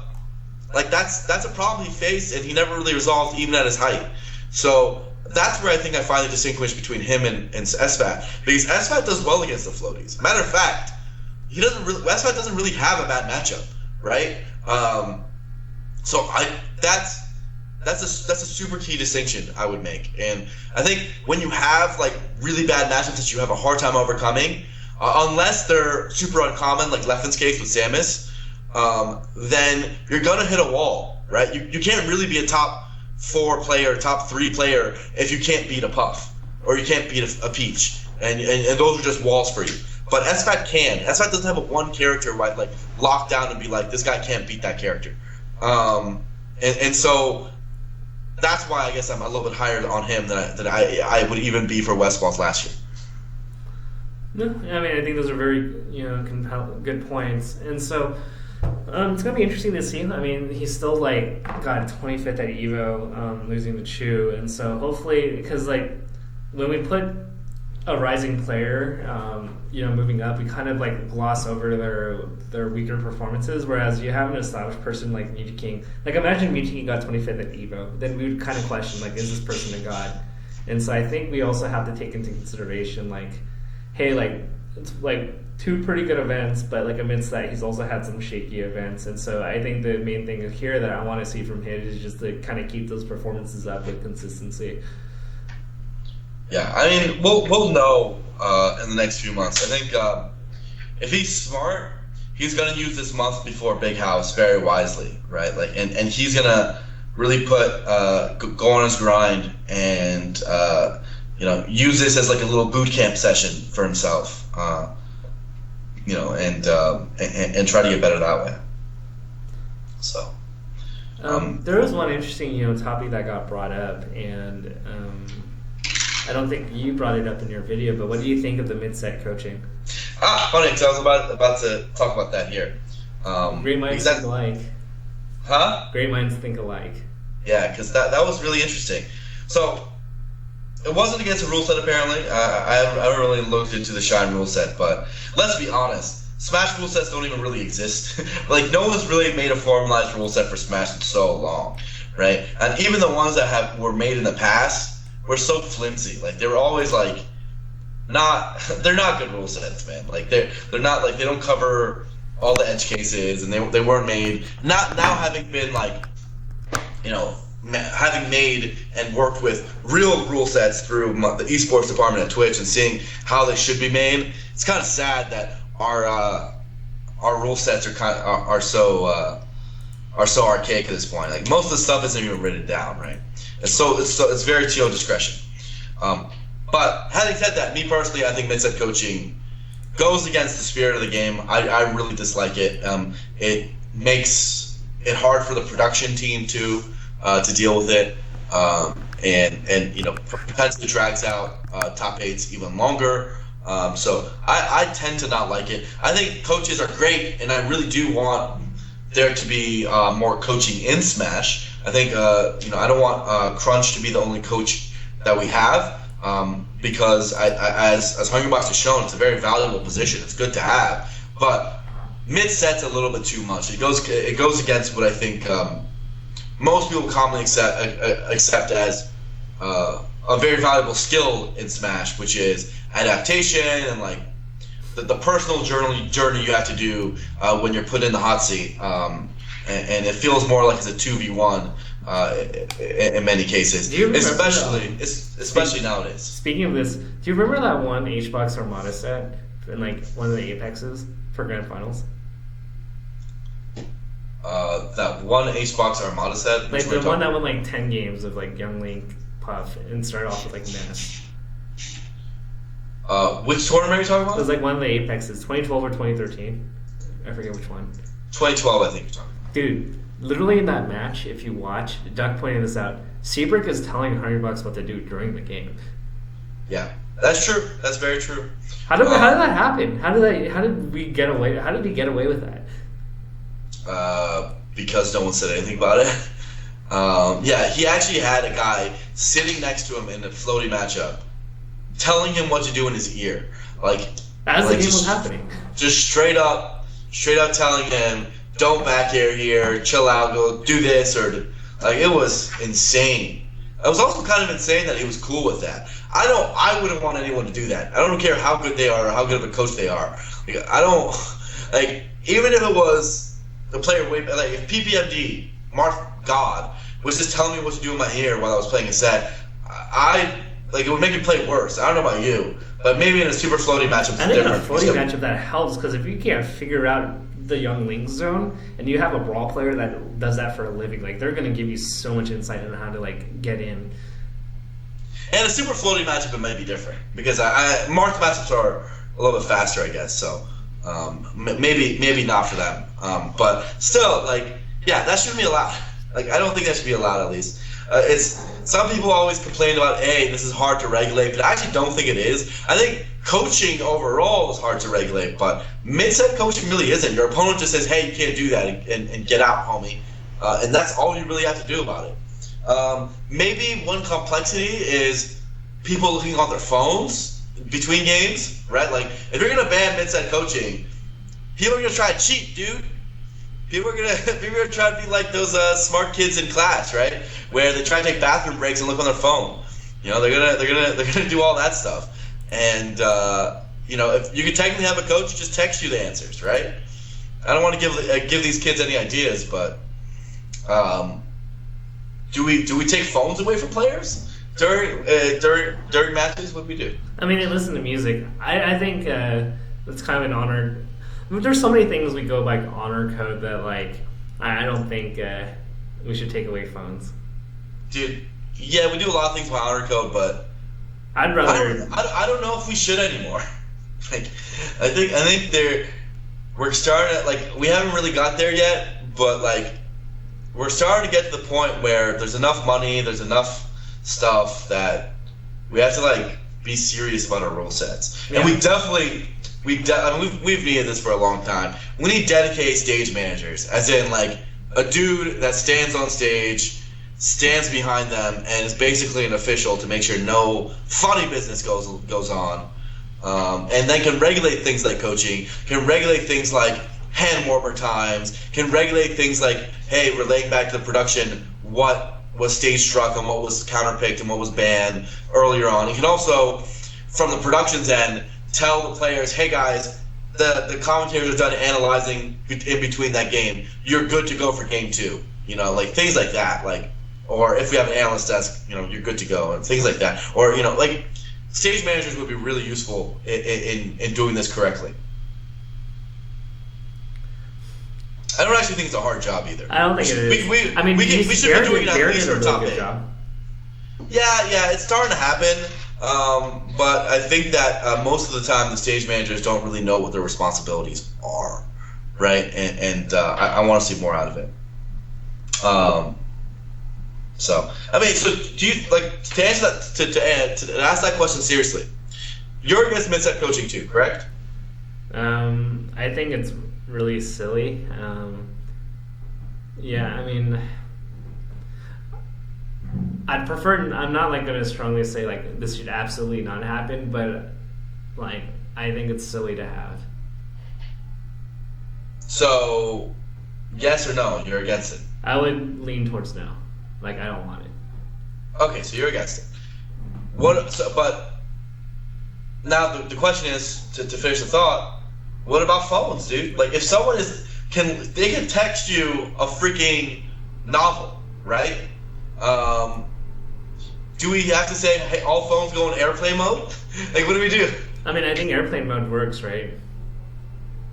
Yeah, we could just say, hey, you have to put your phone in airplane mode and listen to your song. I mean, some people use Spotify, dude. I don't know. I mean, you can download it, like, put all your songs that you like offline if you have a subscription. Yeah. Still, I guarantee you the day we say mid-set coaching is banned, all of a sudden it's going to be random. Players are going to start looking at their phones more in between games. I'm telling you, man. It's not a hard read to make. It's going to happen. I mean, Duck kind of went on record and said, like, this is the stupidest thing ever. Well, yeah, Duck hates coaching. Pretty much almost everyone does, thankfully. Like, I don't think this is a rather unanimous one. There's few players who like it. I mean, I can tell you, like, how OP it is, and, like, because Eisengo Bay got, like, 3 coaches. I grabbed Kirby Kaze to be my 1 coach, and they were literally telling him what to do and, like, giving me all my habits. And I'm not surprised. I'm not sure what the conversation was between Crunch and Hungrybox when Dwan played, but Dwan literally felt like Hungrybox knew all his habits before he could even do anything. Interesting. So yeah. Shroom wasn't very happy. I think one positive thing of coaches, as we said before, is it adds another cool role into the Smash ecosystem where there's something additive there for sure. And I think coaches, I don't think anyone's really against between set coaching or coaches in general. It's just the mid-set ones that are the ones that get under everyone's skin. Also because, I mean, it's annoying for us when it takes up time for getting from match to match, right? I don't actually think it's that bad.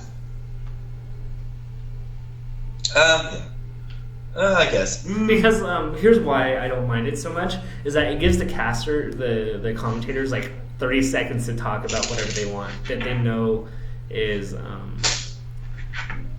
gonna be empty space for them to fill. If it's 30 seconds, dude. If it's 30 seconds, sure. Well, in other matches, some other sets where there's no code, and you don't know when that player's like immediately salty run backing or waiting 30 seconds. You know. Yeah. I dislike very strongly when players go from game 1 to 2 and 2 to 3 like so quickly. Like when they go like they don't even give the commentators like 2 seconds to talk about it, right? That's also sucks. I agree. Sometimes it can be too fast. Yeah. So yeah, no, that's like my general opinion. I don't really know what else. I mean, I know it's like it greatly improves the level of play, and I mean the way it is now, people could literally put in their headphones as if they're listening to music, and they could be on a phone call with their coach, and he was telling them everything what to do. Right, that could be a thing right now, and I think if we're like super serious against it, then we have to think about those measures. Like those, like it's not a thing right now, but like I think it makes enough of a difference that it should be a thing. I think those are like very good like ethical points you bring.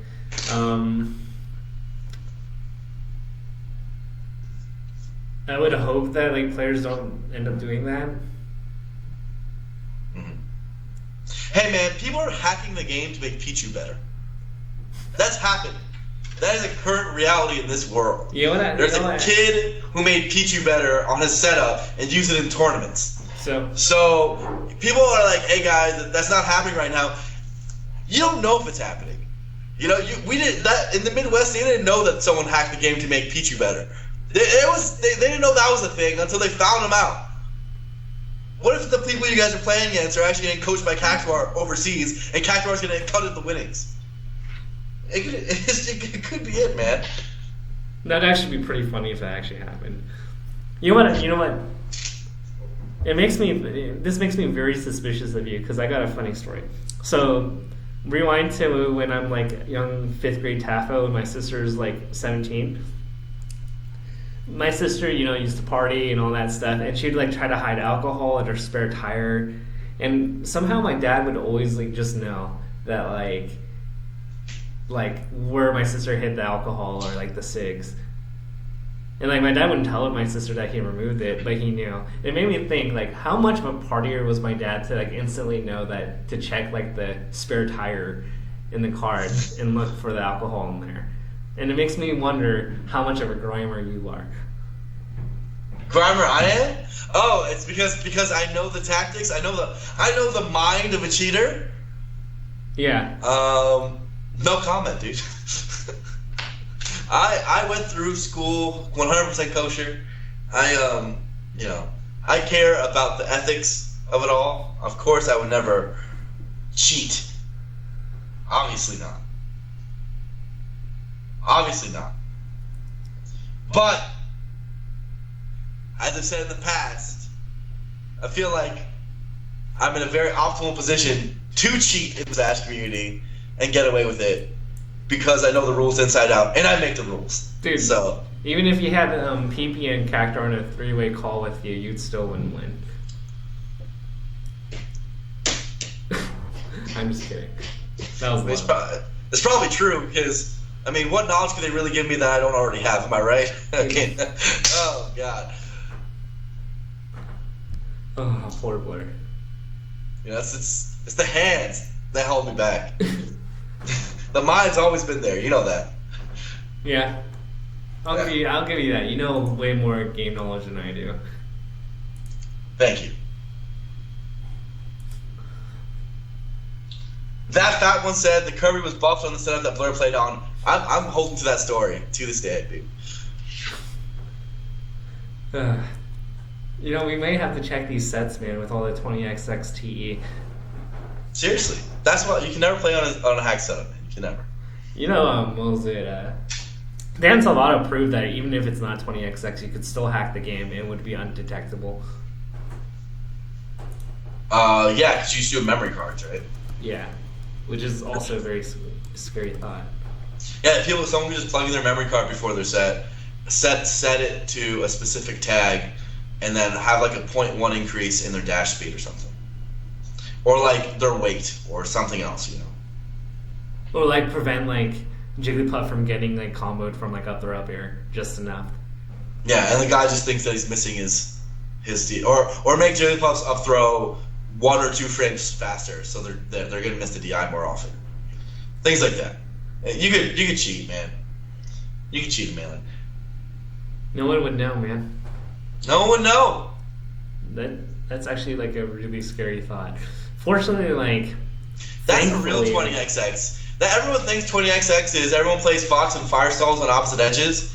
Wrong. The real 20XX is while your opponent's Firestalling the other edge, you plug in your memory card, change the frame data, and they're all of a sudden not invincible with their Firestall. You get 1 laser off, and you win the game.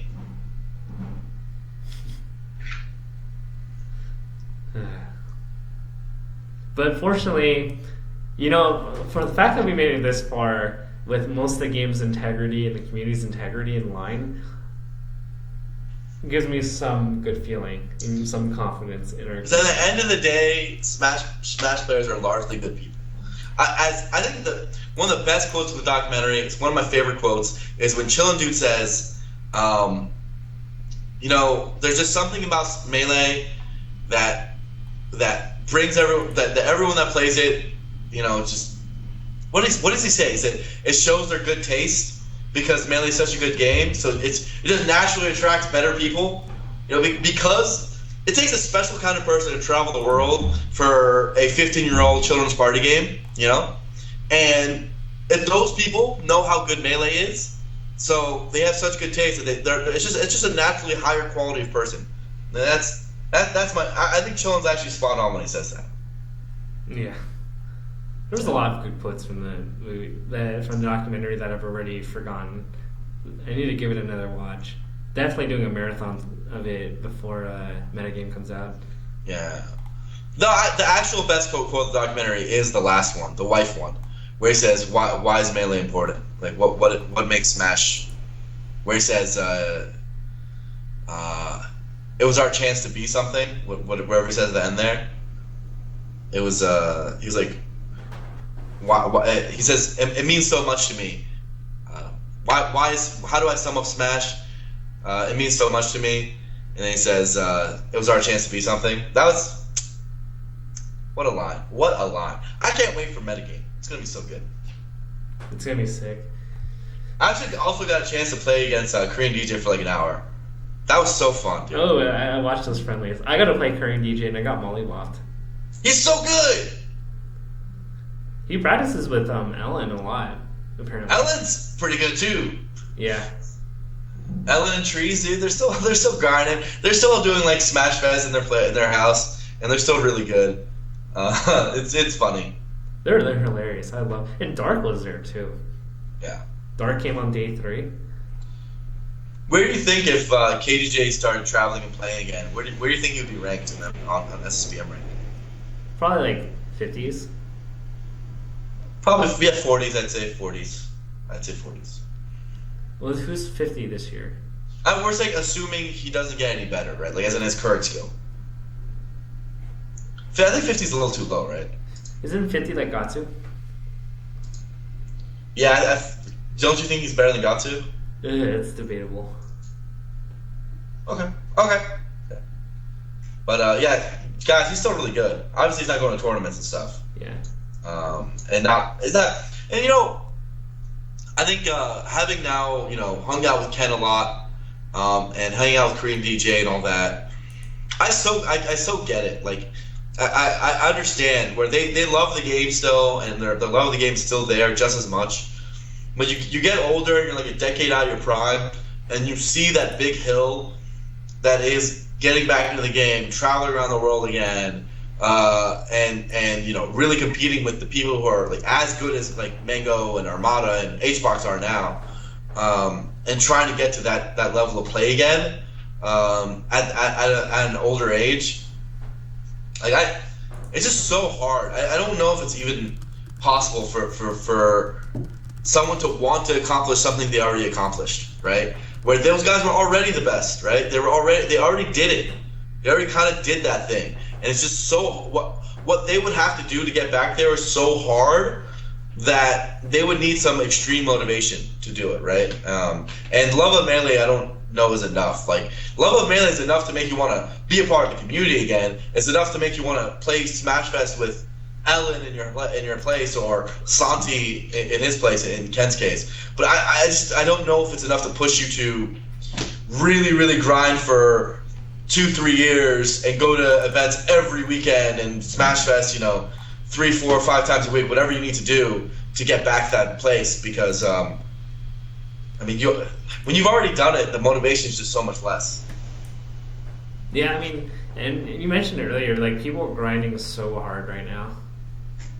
They are grinding really hard, right? And I mean, SFAT's a prime example of that. So it's hard. I mean, because like in order to maintain right now, like, you have to put in so much just to maintain your spot if you're like top 30, or like the other people are gonna like pass you because they're just putting in more work. Right, and like they have especially when you like have lived life without Melee for like 6+ years, 7 years, 8 years, whatever it is, and you know that you can live your life without it. Like, that is another factor, right? Like, you spent that last 7-8 years at your regular job, your regular thing, building a career path, or building whatever you need to do out of that, or playing other games, or like living that comfy, cushy lifestyle that's not as cutthroat and competitive.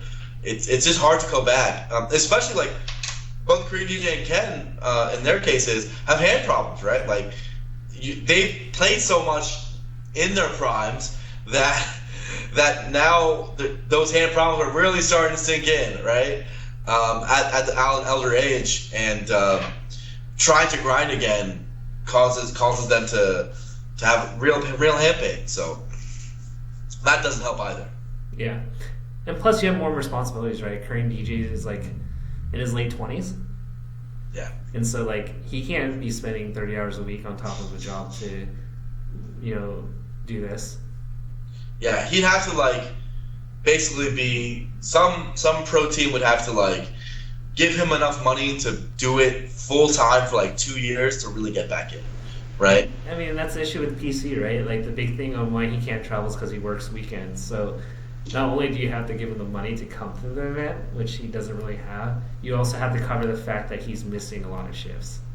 Yeah, and again, even with him, like, a hard time believing that they can get their fire back, right? Getting that fire back once it's gone is just so hard.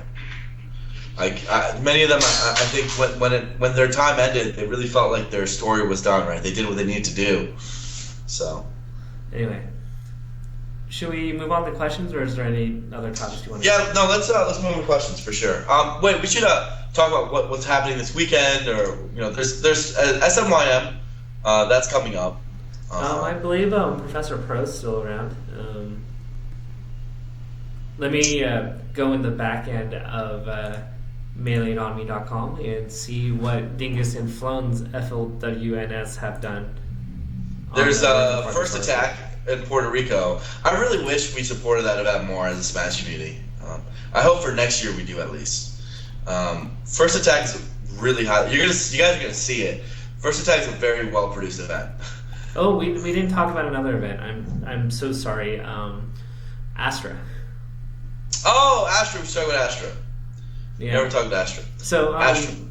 Mango, Lucky, and I watched it at the bar after Shine Day 3 happened, and got to see Isaac Gobey lost early, which was really surprising. Yeah, Astra. That's actually, it was surprising, but also, as we talked in our last show, because there was a Brazilian tournament, Isaac Gobey might not be the best in Brazil anymore. He lost the last tournament there, right? Yeah, he got like 6-0'd. Yeah, he got 6-0'd by the homie. So Isaac Gobey, I don't really know what's going on, but he's still really good, obviously. But I don't know if he's quite the player that he was like a year and a half, 2 years ago. Yeah. The interesting thing here is where do we put None? Top 25, somewhere around there. Top 25 player, sure, absolutely. Yeah, and we had Dark. Shouts to Iraqi Nums, if you guys haven't ever seen it, probably one of the best melee combo videos of all time. I finally got to see what Dark actually looked like. Yeah. It's kind of funny actually on camera. We never knew what he looked like. Yeah, he's such a legend, and we never seen him on camera. So definitely a very interesting player, and I was actually very surprised that he managed to win a set in winners against Dark or against None. Yeah. Yeah, that's super cool, and I think the biggest takeaway from it is these. First of all, Dark is way better than we know.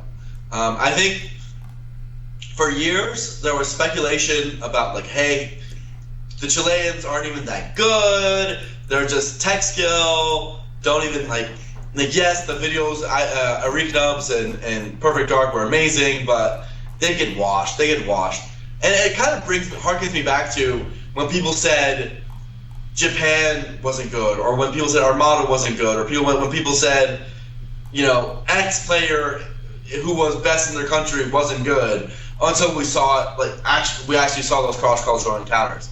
And dude, Dark's really good. Dark's extremely good. Yeah. Not only is he good, watch the rest of the tournament. They're all really good. They're all extremely good, and they're not like a joke. That there's plenty of players there. If we had cross-cultural, like actual Smash, like there was true globalization Smash. Many of those guys would be top 100, right? Like Roche, Yoshi, Versetti, like Blasi. Like I was impressed by a lot of those guys, right?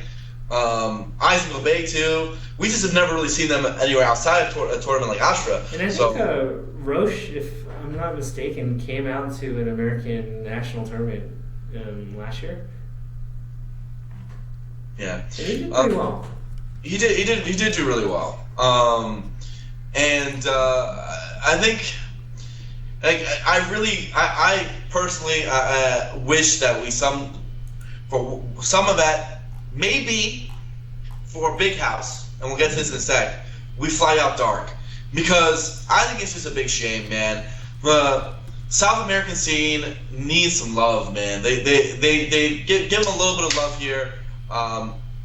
Obviously, like, the Astra timing was the same weekend as Shine, so the viewership wasn't as well as it could have been, and they didn't get the spotlight like I wish they would have in this particular weekend. But regardless, really cool that they had a big event, right? Like, really cool that we're even talking about this. We need to keep supporting this sort of stuff. And me personally, I want to see Dark at more events because this guy's a mover and shaker, man. He is really good. Like, you look at his run through winners, and 2-0, 3-1, 3-0, and then he beat None 3-1. Like, it was pretty dominant. Like, at the end, yes, None took it back and won, in double grand finals. But, I mean, what was their game count? The game count was 7-5. That's pretty good, right? Like, how many players would go 7-5 against None? Very few, right? Many players in the top 30 would not, right? Many players in the top 30 would not. So I don't know how good Dark is. He might actually be a top 30 player for all we know. That could be a thing. And that might be a thing about some Japanese players. That might be a thing about some European players. We just haven't really made those connections, and I think it's on us as a community to make them, because it's not going to happen any other way, right? Like, there's no sponsor who's going to go out and, like, pro team like a CLG, TSM, whatever, who's going to sponsor Dark randomly to start playing first flights because he hasn't proven himself yet. And, like, there's the events aren't naturally don't have the money to fly them out. The only real way we can answer these questions is through crowdfunding. So I'd really like to see, at the very least, Dark, preferably more players, to get that opportunity. Yeah, I mean, that was like, I mean, even if we look through history, like, I still have a lot of unresolved questions, like, how good was Mikhail in 2004, or how good were Hobby and Tuga in 2006 when PC won Vegas, and or how good was Dark when Perfect Dark came out? He was so clearly ahead of everyone in tech skill, right? Now that we're seeing that, he can perform in tournament against international competition, how good was he back then, right? These questions, these sort of questions eat away at everyone. Like, you look at Mikhail, who some people were like, hey, was he best in the world because of how well he was dominating Japan? Even earlier areas like Masashi, and but thankfully we saw a lot of Captain Jack, because if Captain Jack never flew over, we'd have never known who was the best in the world at the time, because they looked really good at the time.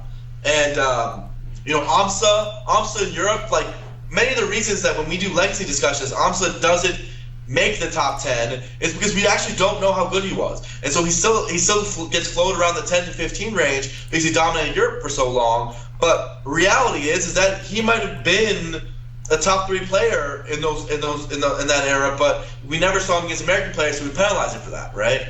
And then you bring up the hobby in 2 good cases. I think there's been plenty of cases of that in Smash history. I think by now we should be past that point where we shouldn't have those questions in the back of our mind, and we should just, host things like community-funded tournaments for these smaller regions where, okay, hey, if you win Astra, or you win a Korean event, or hey, you win a Russian event, I don't know, like any country, and you get flown out to Big House, for example, or you get flown out to Genesis, you get flown out to an event as a community. That would do so much for those individual scenes, right? How cool would it be if you're like a Latin American player, you live in Colombia, and you know that if you win this tournament, you would train so hard for it, because you know that if you win this tournament, you are going to have a trip to go to an international tournament and do the trip that you always want to have, and you'll have truly earned it. I think things like that, man, we really need to do it. I think I have a lot to say about International Smash and how we need to foster it better, and like it's on us, especially as the NA scene, as like the flag bearers of the scene, to help those other scenes like kind of catch up. There's many ways we can do it. Those are some of the ideas that we should at least have. We should at least be fielding more often than we are, right? And I think like tournaments like First Attack are great examples of where we could do better. We go to worse events, which have, in NA over things like First Attack, which aren't even long flights, right? Like if you live in Florida, you can just go to First Attack, right? And we just fill up that tournament with top American players, and they can see us and be dope, right? And the Caribbean players can see us, because that tournament is better produced than most tournaments during the normal year. And as long as the TO step up, I think that we should explore that more. Yeah.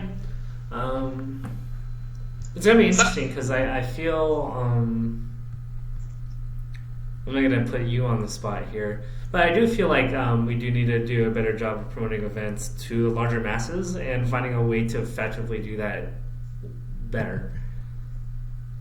Because there are a lot of tournaments that like I don't really know are going to be good events until after the fact, and I'm just like, oh, like I didn't even see this in my radar. Like, I mean, and that's why in general for Smash, as good as our live stream viewership is, our YouTube viewership tends to be even better, right? Like, if you look across esports, their VOD viewership is nowhere as good as ours, actually. Like, even for some of the biggest esports, right? You can look up LOL esports vids for like major matches, and Smash matches beat them, right? And that doesn't really make sense. Their community is like 10x bigger than ours, right?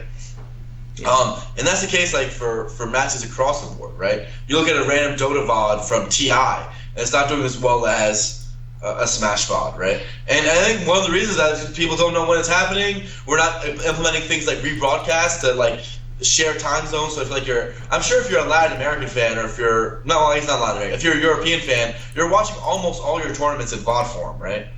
And like, yeah, people don't know when the cool stuff goes down until like me and you maybe talk about it on the show, and then they rewatch it or things like that. And I think that's continually been a problem. Another thing I also want to improve is our locals in terms of stream viewership. There's like, I was looking at the directory earlier today. There were some pretty well-produced locals on just today, right? And no one was watching them. I was like kind of curious why, right? Like right now, even as we're talking, there's a Colorado tournament, Smash at CU. There's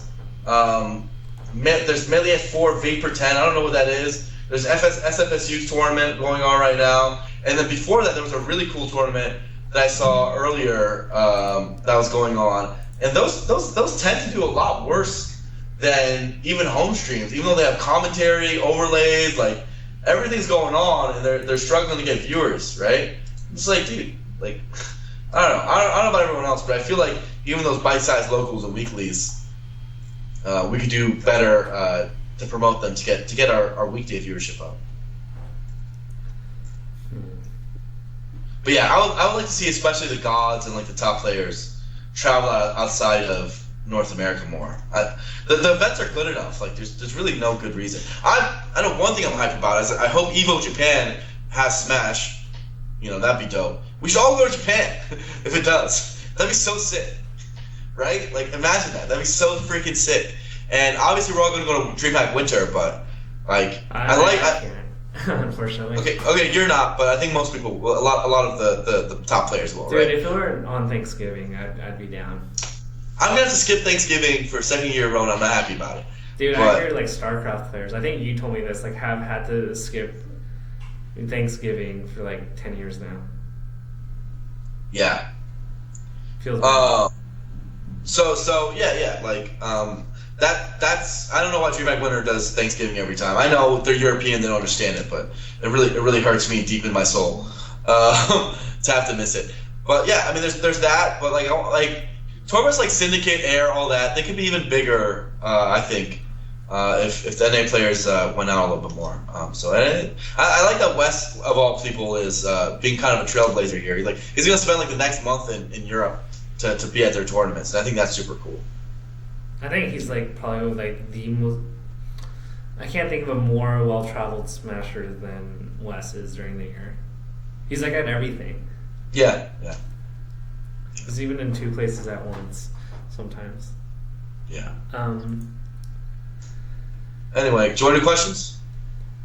Let's see. Well, let's make a shout out. Speaking of like funding players, right? Smash EG started something cool, right? Oh, right. We forgot to talk about this. Okay, so one really cool thing that we're going to have at Big House is Big House is doing a special fundraiser drive, which is excludes, I think, the top 15 to 20. The top 15. Top 15, is it? Yeah.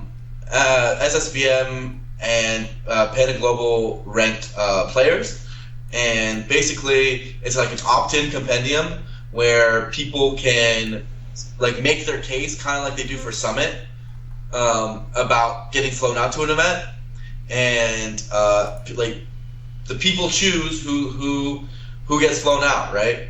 And for me, I know like the players I want to try to go for this, right? I want the whole like Latin American community to start going for Dark or for whatever.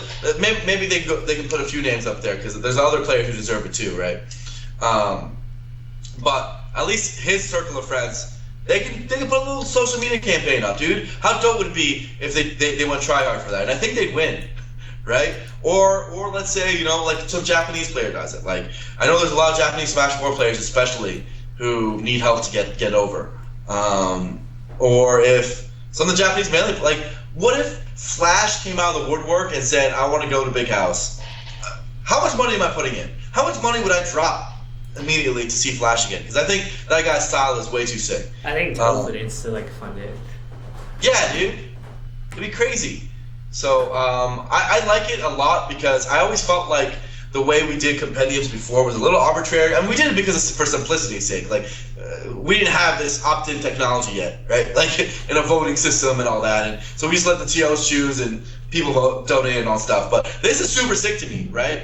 Where it's like, you know what? If you're a top 15 player, you're already sponsored, so you're gonna be there. We know that. So get out of here, right? But for the other guys, they legit do need help, and we all know it. And we as a community, we're the best way for them to get there. So why not put this out there and start doing our little social engineering like we did at Summit that really did help promote the event, and use our social media powers to kind of push these guys' brands forward a little bit, right? Like and give them a little bit more exposure going into the event, and maybe then we fill it up, have those guys on stream, see them more against international competition, see them on a bigger stage, and we'll see what they're made of. That'd be super sick to me.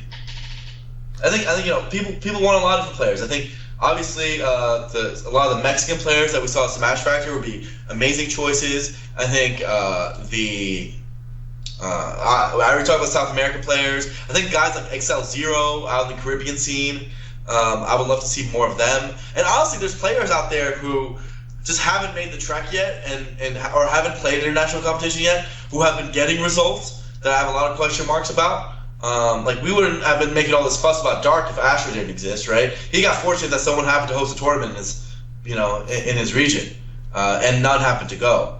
But there's hidden bosses all over the place that don't get that kind of exposure. What was it?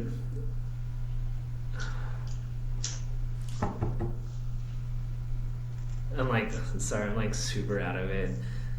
I mean, I think I'm like kind of thinking back and forth because I'm trying to think of like what is our community state on like compendiums and drives.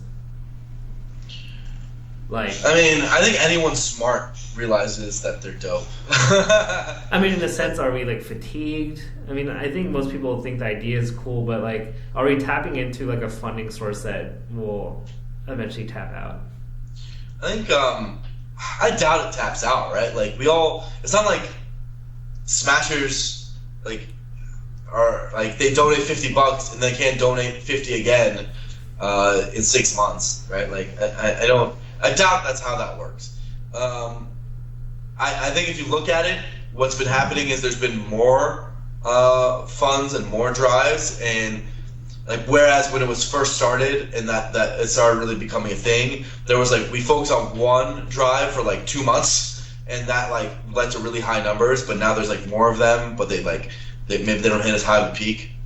But yeah, I mean, I personally think they're dope. I think it's a really cool way for us to do it. I think we all really need to figure out better and better ways to sell this sort of stuff and build more revenue models so we can get this stuff going. But like, I mean, realistically, the way they're done now, TOs don't really need to do them. The way they're done now, if you guys are if we're being clear, is TOs sell merchandise, TOs sell items and shops. They don't have to make that go towards a reward, right? Like, if you're a TO and you sell shirts based on your brand, you can just keep the money from the shirts, right? Or you can use that money from the shirts to go back into your event so you don't go at a loss like they very likely will, right? Yeah. So that could just be a thing. We could just have shops and we could have merchandising, and that could be the platform. But I think it's super dope that TOs are putting that option out there. They're like, you know what? I want to use a percentage of my merchandising sales to get this player out, or for this reason or for that reason, and the fans can really, feel like they're part of the system. I think the thing that's mostly stopped some of its success is not that I doubt it would be for fatigue. I think it's mostly just like the social cycle of it, other than for Summit, hasn't really been found out. Maybe this opt-in thing will do that, right? Like, I think most people don't know about when a compendium is up. It's just like a tab on the tournaments page on Smash UG. It's a page on the internet, right? And getting that sort of viral promotion like they managed to do for Summit is the real difference maker to me. Because that's how fundraising works, right? It's all about promotion. Yeah, I think they did it very strategic, and I always kind of look at what Summit did to see like why did they make the decisions they did. They were really smart about a lot of things. Yeah. So it'll be cool. I think that ultimately, oh no, my Firefox is crashing. Ultimately, like there's a lot of learnings, and I think that we at least got it right in an invitational. For that one test, but we have to figure it out for open tournaments for it to truly be a success, right? Yeah. All right. Should we move on to questions? Yeah, hurry up. Let's do the questions. Okay, we have like 30 something. Let's go for it. If you guys don't know, you can go on the Ask FM to see our questions. All right. Who would you have getting? Oh God, just the first question. First question suck? No, it doesn't suck. All right, who would you have getting to the tournament based on how they are currently, Hugs or ESAM? ESAM did beat Westballz and Zoo at SmashCon.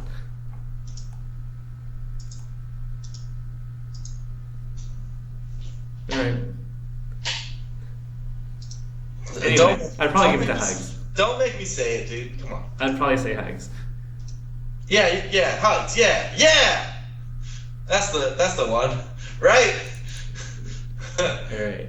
The fact that this is a discussion is what's the scary part. The fact that we have to think about it. If all the gods in Leffen played at their peak level in round robin, who do we think would win?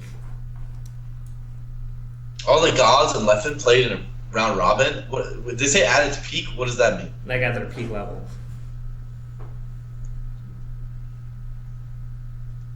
Right now, I mean, technically, man, who knows?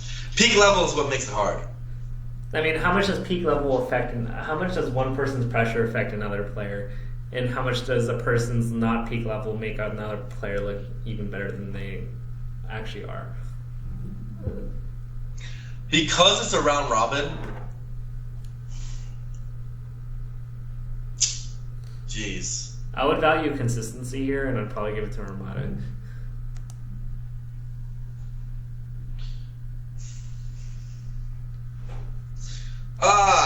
This is tough. Peak levels what makes it really tough for me. Because, like... Alright, looking at the matchups. Peak Mango versus Peak HBox, who wins? Peak Mango, just mainly because Think so?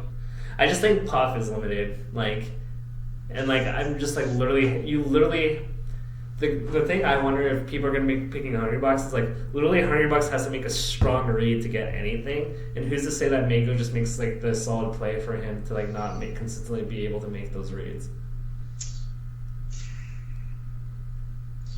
I don't know. HBox and EVO was pretty freaking good. I don't know if HBox and EVO... is there a Mango that beats HBox and EVO? Would Armada be as nervous and do those tournament winners instead of ledge dashes? We're talking about Mango. Mango? It's is there a Mango that beats HBox and EVO? Yeah, I think so. I mean, obviously he did it very, very shortly later at SmashCon, but I don't think HBox played nearly as well at SmashCon as he did at EVO. But at the same time, I'm wondering if you play a very certain game plan, I literally don't know what Puff can do, and that's why I would give it to Mango in that matchup. I disagree with that. I've never thought the Puff Fox matchup is as bad as people make it out to be, but I'm also a crazy man, so every time HBox has to do something, he has to grossly outplay his opponent, which I'm not sure if he can do consistently enough. If Mango's playing at the point where he's not even giving HBox the option to make an outplay, that's the tough part. I don't like this theory smash crap. And the way you're putting it, you're Peak Mango still makes mistakes. Peak Mango would still get HBox would take games, quite a few games. Peak EVO HBox would do quite well even against Mango on a fire day. Even Armada, at a debatably 7 out of 10 was a few hits away from winning EVO. Okay, what do you think the best Mango we've ever seen is? What, the Fox? Genesis? The old EVO 2013? EVO 2014? Probably Genesis 3 losers run up to Hungrybox. If that's the peak Mango, do you think EVO, HBox, or Genesis 3 Mango wins? Well, so, I kind of look at it this way. If Hungrybox was playing a 50-50 character, and like we could somehow attribute like raw skill, like maybe I would say HBox's Evo runs better. Just the fact that he's playing Puff like doesn't make me too thrilled in a peak matchup where you're playing a character that really. I don't know why the Puff thing is so relevant to you. It is because I don't think HBox gets a single Tomahawk on anybody or even a grab against a player that's playing well. Why? You don't think Genesis 3 Mango would get grabbed by HBox at all? Like, what? I mean, if you're looking at a series of events, I mean, I've seen sets where like Mango literally, like if Mango plays the base game plan of Super Smash Con, I don't know what Hungrybox does. Like, just for the fact that he plays Jigs.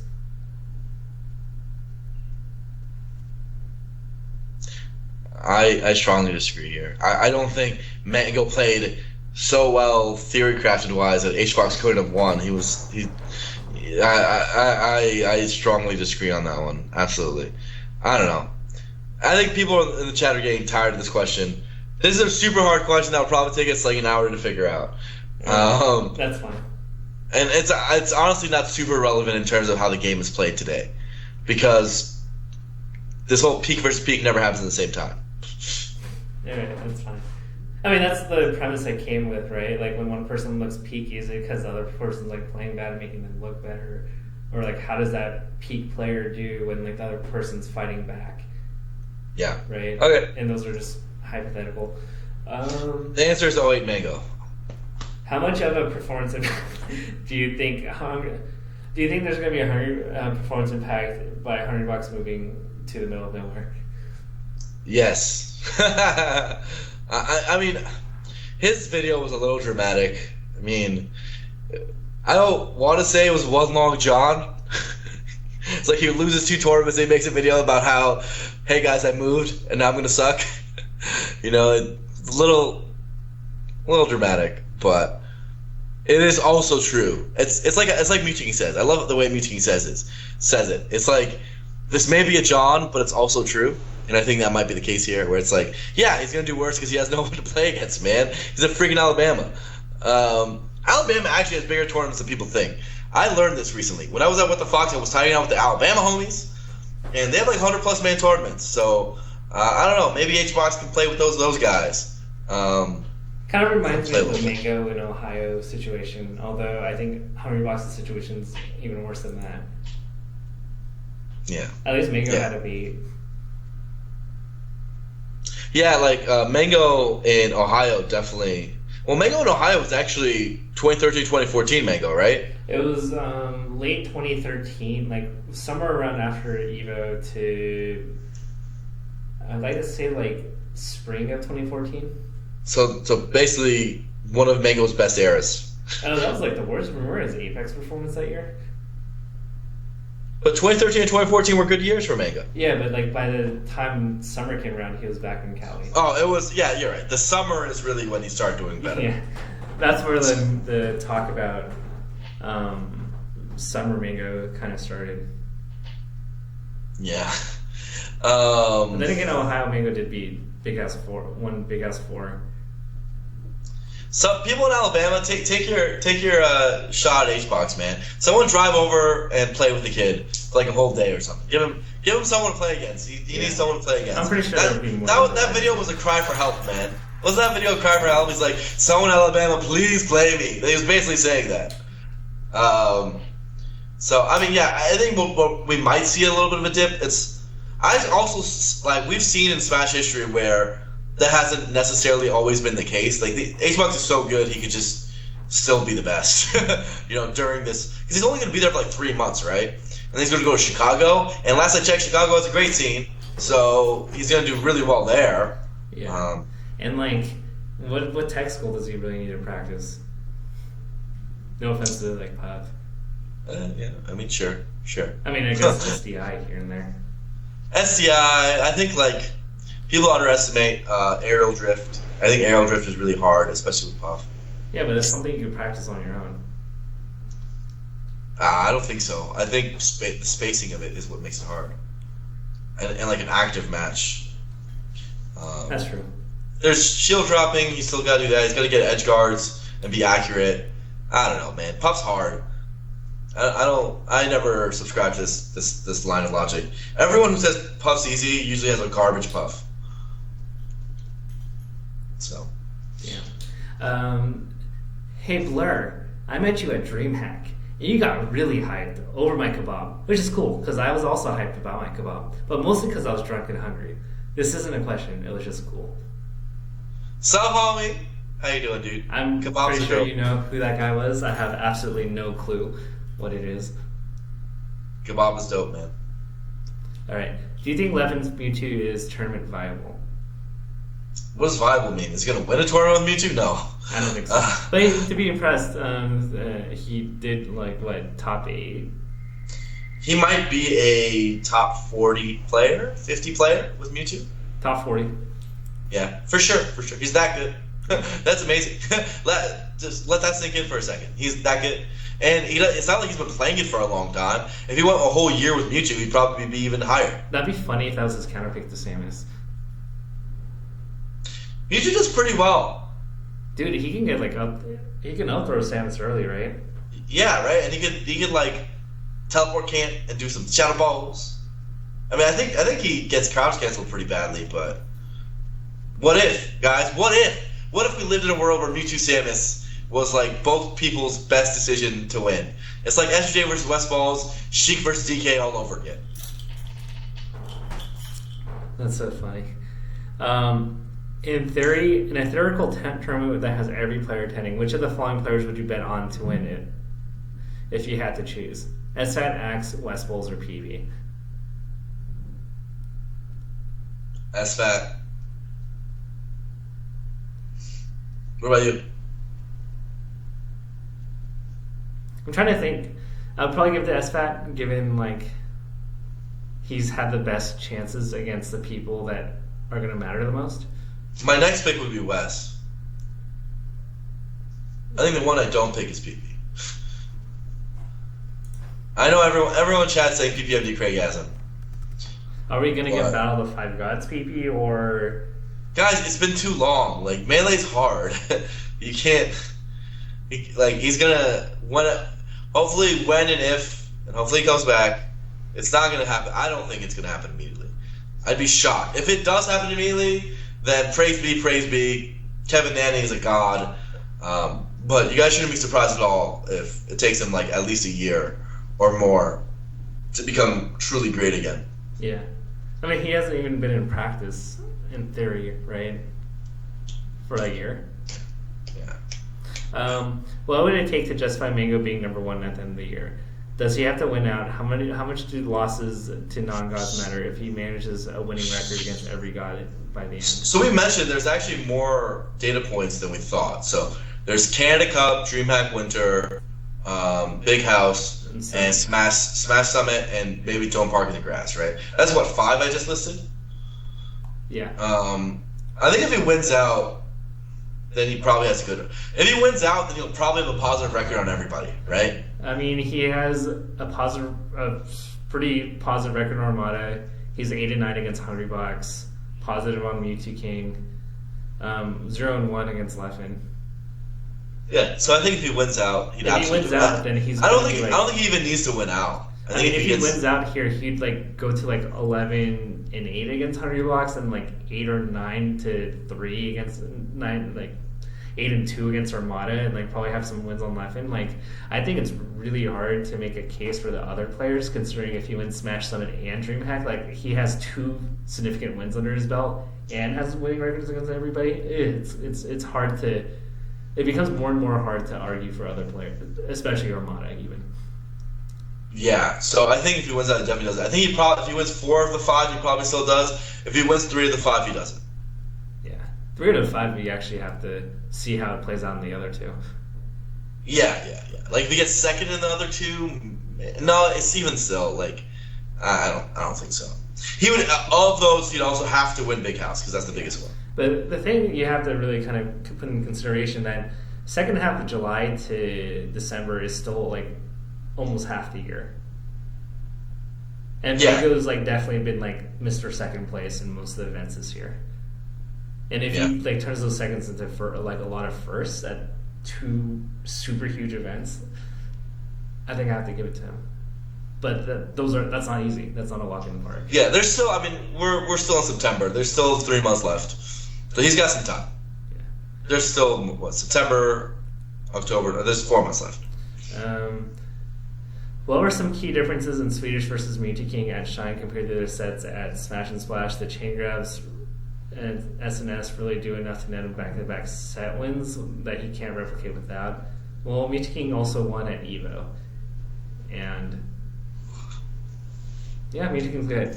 I mean, yeah, I think Swedish after made a comment to me where he said he's finally. This has been the first year where he's the gods and the top players are truly taking him absolutely seriously and understand that they could lose to him, and he is now being put through the fire where those guys, before they play him on stage, are in the backroom setup playing against a Sheik to warm up, right? And they're watching his matches now, and they're they're prepping, and I think that's a wall right there, right? Where it's okay, now he's in the big leagues, now he's kind of made it, but now he's got to kind of readjust to these amazing players now super tryharding and super respecting him as a threat, right? And I think that's the major difference, right? Where let's say you're in Mewtwo's position, unassailable glory, and Swedish takes game 1 on you, and all of a sudden you're on the back foot, and you're what's going on, right? That's a lot harder of a position to be, especially when you understand in your head as the god that this would be one of the worst losses that you've had all year or in your career even. Then to have gotten that loss out of your system and to go into the next set with a clear mind and taking the guys super seriously and being prepared for it. Yeah, I mean, I agree with you on every point here.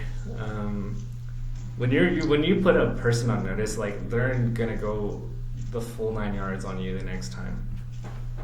Yeah, especially when you put a player as good as Mewtwo on notice. They don't just take these guys don't just lose and go, oh no, I lost, oh shucks, and go home. No, when they lose, they get freaking pissed. They watch it about 3,000 times, and they take it to heart, and they want to beat you really, really badly the next time they play. I mean, look at Mango in Swedish. Mango actually makes an extra effort every time to humiliate Swedish as much as he can. Oh yeah, yeah. In Mango's words, he doesn't think Swedish is very good, and having the Swedish take him to Game 5 at Pound really upset him to the point where he wants to make him look silly every time. But at the same time, even then, even just putting Mango to Game 5 pisses him off enough to know that, okay, next time I go on stage against this guy, I got to destroy him. Yeah. So that's the kind of pride we're talking about here. Yeah. Let's see. We already talked about this, so we're not going to go over it, but I'll just read the question. How impressive is Mewtwo's Shine win considering he didn't play against another god? I think we went over that earlier today. Very impressive SFAT play lane god. Yeah. Who? Can you guys at least type it correctly? Who close are HBox, Armada, Mango? I'm going to reinterpret that as saying how close are HBox, Armada, Mango. Would the person who will win Big House be number 1? Can we also put Leffen in this discussion? Sure. I don't think the person who wins Big House is necessarily number 1. It's debatable. I mean, depends on how it goes. If HBox gets second and Mewtwo wins, then no. Yeah. Ooh, that would actually be a timeline I would enjoy.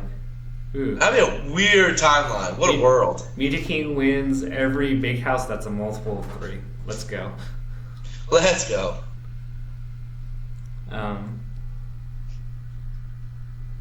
Drug Fox recently talked about how he doesn't believe Fox was obviously, in quotes, the best character. What are your thoughts on this? Do we think Fox is clearly the best? No, of course not. He's not clearly the best. I think Marth's better than him.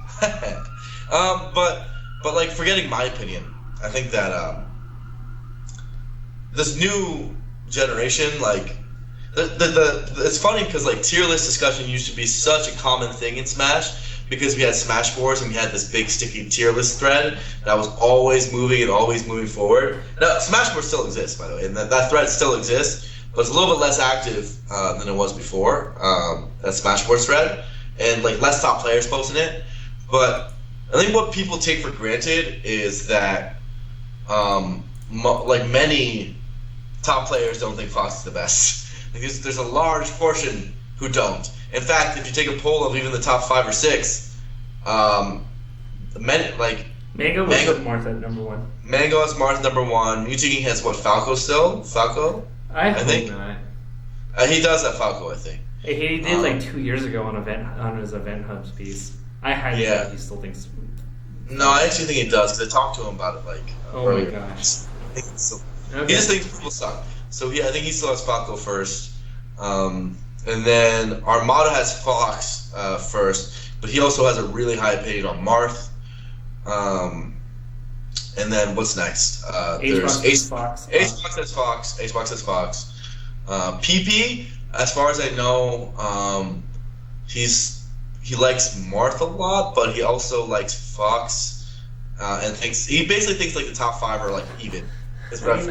I think, Drug Fox said it's not clearly as in, like, we have Mennonite Brawl level, like, separation. No, I mean, actually, like, if you just go from top player to top player, the opinion is very different across the board. But they're not, I don't think I think the point that Drug Fox was going to make was that he doesn't think, like, Fox is so good that he's in his own tier. People in chat are saying PP says Fox and Marth is tied. Okay. Yeah, no, Fox is definitely not in his own. Like, that's actually like a hilarious. Like, forgetting my own opinion, but looking at between results and looking at top player opinions and everything, like, you'd have to. Yeah, sure, for personal opinions, if you personally think Fox is that good, you can put him wherever you want to. But I'm talking, if you're talking about consensus opinion and what people generally think, no, absolutely not. And matter of fact, in terms of consensus opinion, Fox, like, I'd say maybe 50 to 60% of the top players think Fox is the best. 50-ish. I'd say 60. 60, something like that, right? But there's a strong contingent who think another character is the best. Yeah. Usually that character's Marth. Usually the other percentage is Marth. And sometimes you hear Falco or Puff from the crazy person. But yeah, so like, it's like a good chunk think Fox is the best, especially since if Fox we're going over the best in the last few years. Yeah. If we're also going by results, then Sheik would be number 2. You mean historically or just now? Now, if I've been looking at all the majors and character usage, and given if I weigh it towards placements, Sheik is by far number 2. If you look at Sheik's been doing very well. The Swedish roomed. Mewtwo King, Plup, like that's Sheik might be doing better than Fox is, like at the top level. Sheik is doing so well. 2-2-2. Yeah, the Sheiks are doing really well, but funny enough, they're doing better. And if you ask most top players, they have a lower and lower opinion of Sheik as the better the Sheiks do. So it doesn't make much sense. But yeah, for sure. Like, I think I really like what Leffen's statement on the tier list was when he like basically put them all he put like 20 characters like in one tier or like something crazy. He put like 10 characters in one tier, like another like 6 or whatever in another tier, and then he put like the irrelevant characters in the bottom tier. I do think we're still bad enough at Melee that skill is just ultimately so much more a factor than character choice. Obviously, there's big character differences, but like he's showing you with Mewtwo, like he could still be. He literally plays a character for a few weeks, and he looks like he'd probably be a top 30, 40 player with, a low tier just because he's that good, right? Yeah. Like, and that's a common thing in Smash, right? It's hard to watch and like really like you see the character icon and the results to the right of the person's name, but rest assured, all those guys can body anyone, most of the people below them with like multiple characters. Like they're just good. Like you see with Plup, right? He was a Samus, he was a top 15 player, then he goes to Sheik, And he's top, like he starts getting better and better as a player, and he's a Samus Sheik, and he starts doing better, and then he can do it with Fox, and he could probably learn Falco or Pikachu. I don't know. He can learn some other characters, and he'll do really well too. He'll be a top 15 player still, like because he's Plup. He's amazing. Yeah. And so it's really the skill that decides it in that, as Melee is now. All right. How come recently on Twitter I've been more active as a Mango supporter and have had more Mango-focused analysis? I'm not angry or happy either way. I just noticed a different Tafo tone with these tweets. So a little known secret, not so much. I'm actually been taking on the role of Mango's unofficial coach. So we have been chatting a lot more, and I do help him stay in the right mode of thinking for each event. Even though Mango didn't win Shine 2016, we kind of left feeling pretty good. And whereas last year we felt that Mango was a little bit lost in figuring out how do we figure out how to win again? Whereas this year there's only a few things that he needs to really do to win. And so overall, I'm hoping that I can do my best to keep Mango playing at a high level by making him as comfortable and confident before he plays his matches. So there's your answer. Let's see. Do you think West can develop a good enough buff to win the Ditto against Hungrybox and also counterpick Armada's Peach? Also, Hungrybox wins every matchup solidly except for Fox Puff as her. Why aren't we seeing pros whose main struggle isn't Fox leveling up a Puff? Can you repeat that question? Kind of. Okay, so one possibility is why doesn't West build? So it's multiple questions. Why doesn't West develop a Puff to counterpick Hungrybox and Armada's Peach? You want Westballz to go Puff? Okay. Can we go to the next question? All right. No offense, but Westballz cannot play Puff. Watch him prove us wrong. All right, come on, dude. West doesn't have a Puff. He doesn't have even a sub. His style doesn't mesh with that character. It's not even no, dude. Just no. Come on. All right, fair enough. Top players have to wait a significant amount of time just to play a few sets they win anyway in round one. So couldn't the schedule change so that all top players play their matches back to back, sort of like a middle ground for floating, and then they have enough time for fan interaction or cruise? I've suggested this already. This is a Blur idea put into a question, which means you're a good fan. Thank you so much. Yes, tournament schedules need to be optimized differently. I might make an out of focus episode about this.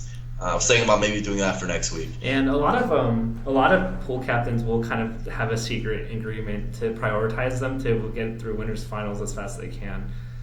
So it's kind of done underhandedly, but not officially. The TO's not going to say prioritize Mango to make it out of his pool, but a handful of top players, I wouldn't say Mango, but others will request can I just play my matches and go?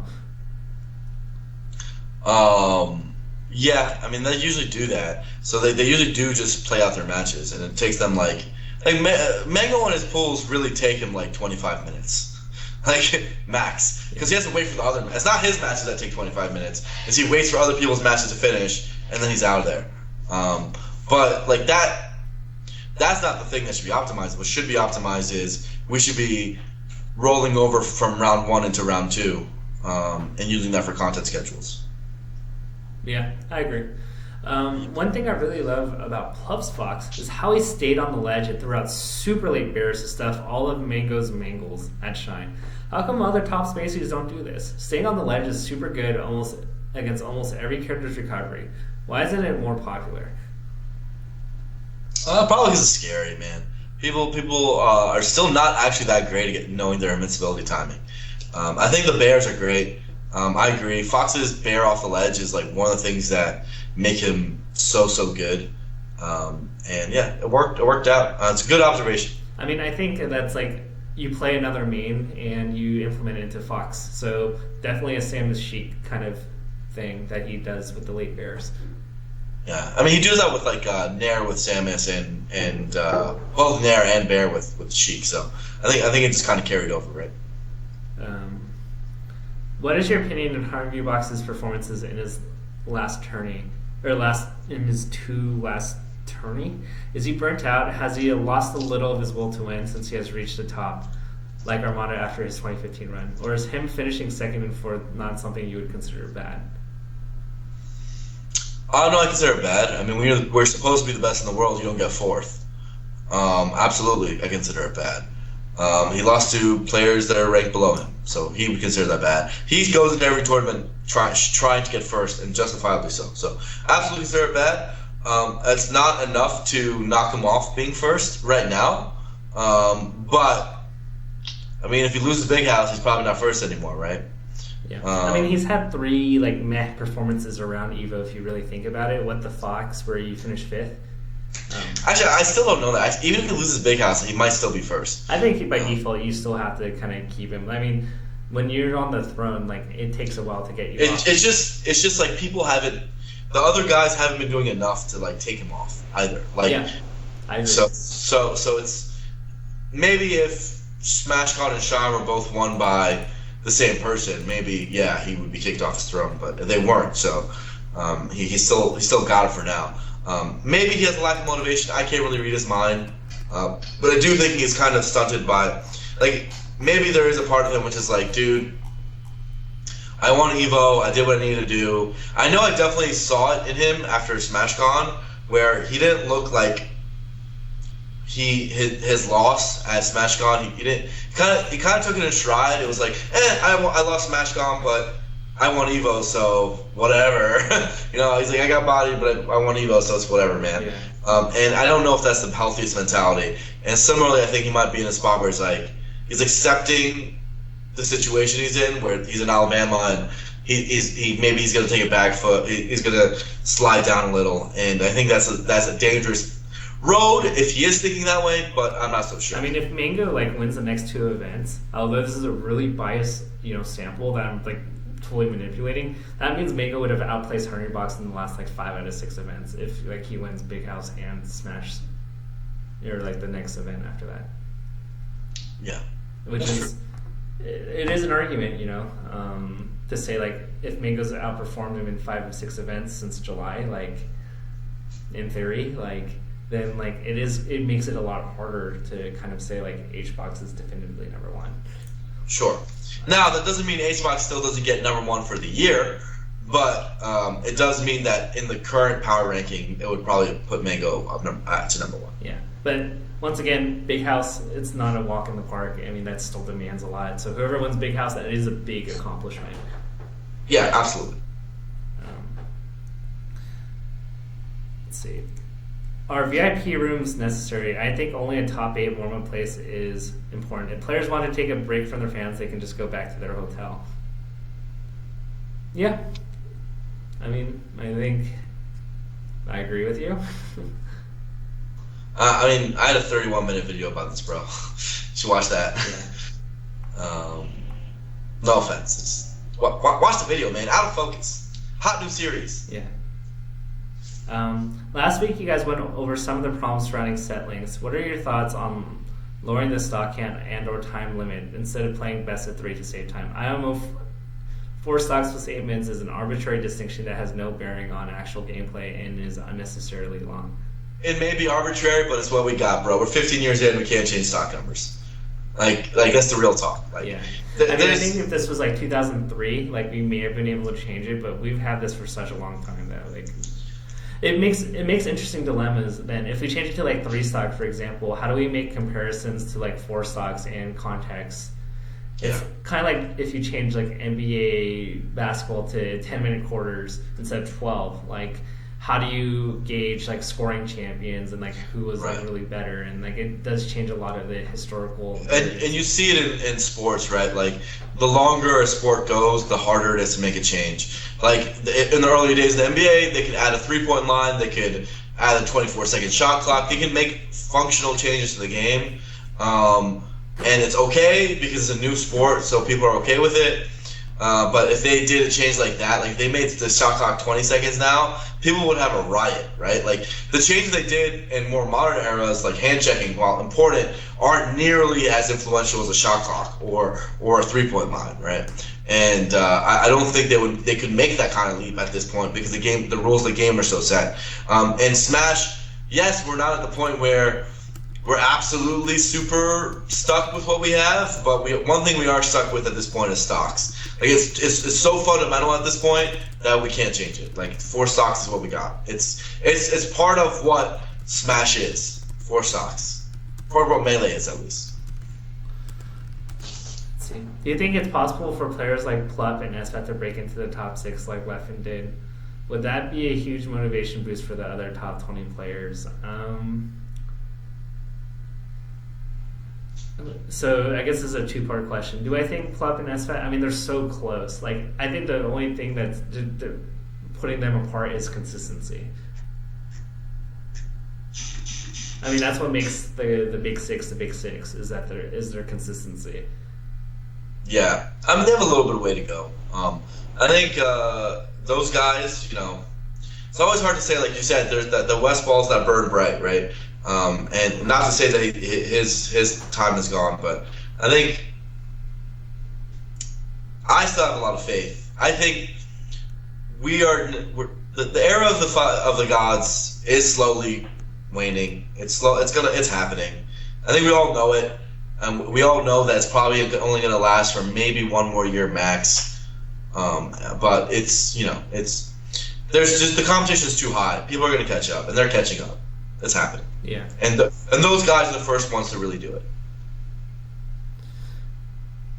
On the Ultra Chen show, Gamer mentioned that we need to start having Street Fighter V and other FGC proper games at our events.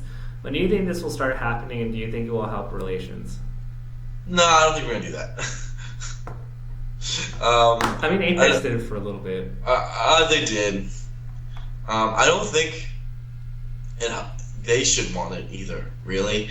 Unless we do it a special way. Like, I mean, the ways I thought about doing it is like, what if, let's say we hosted Street Fighter at Big House, right? And we made it a 1-day event where you get a special 1-day Street Fighter only ticket to Big House. It's like a lot less expensive, and it's a 1-day event. It starts on Saturday, ends on Saturday, and it's a part of our event, but it's not that big a deal.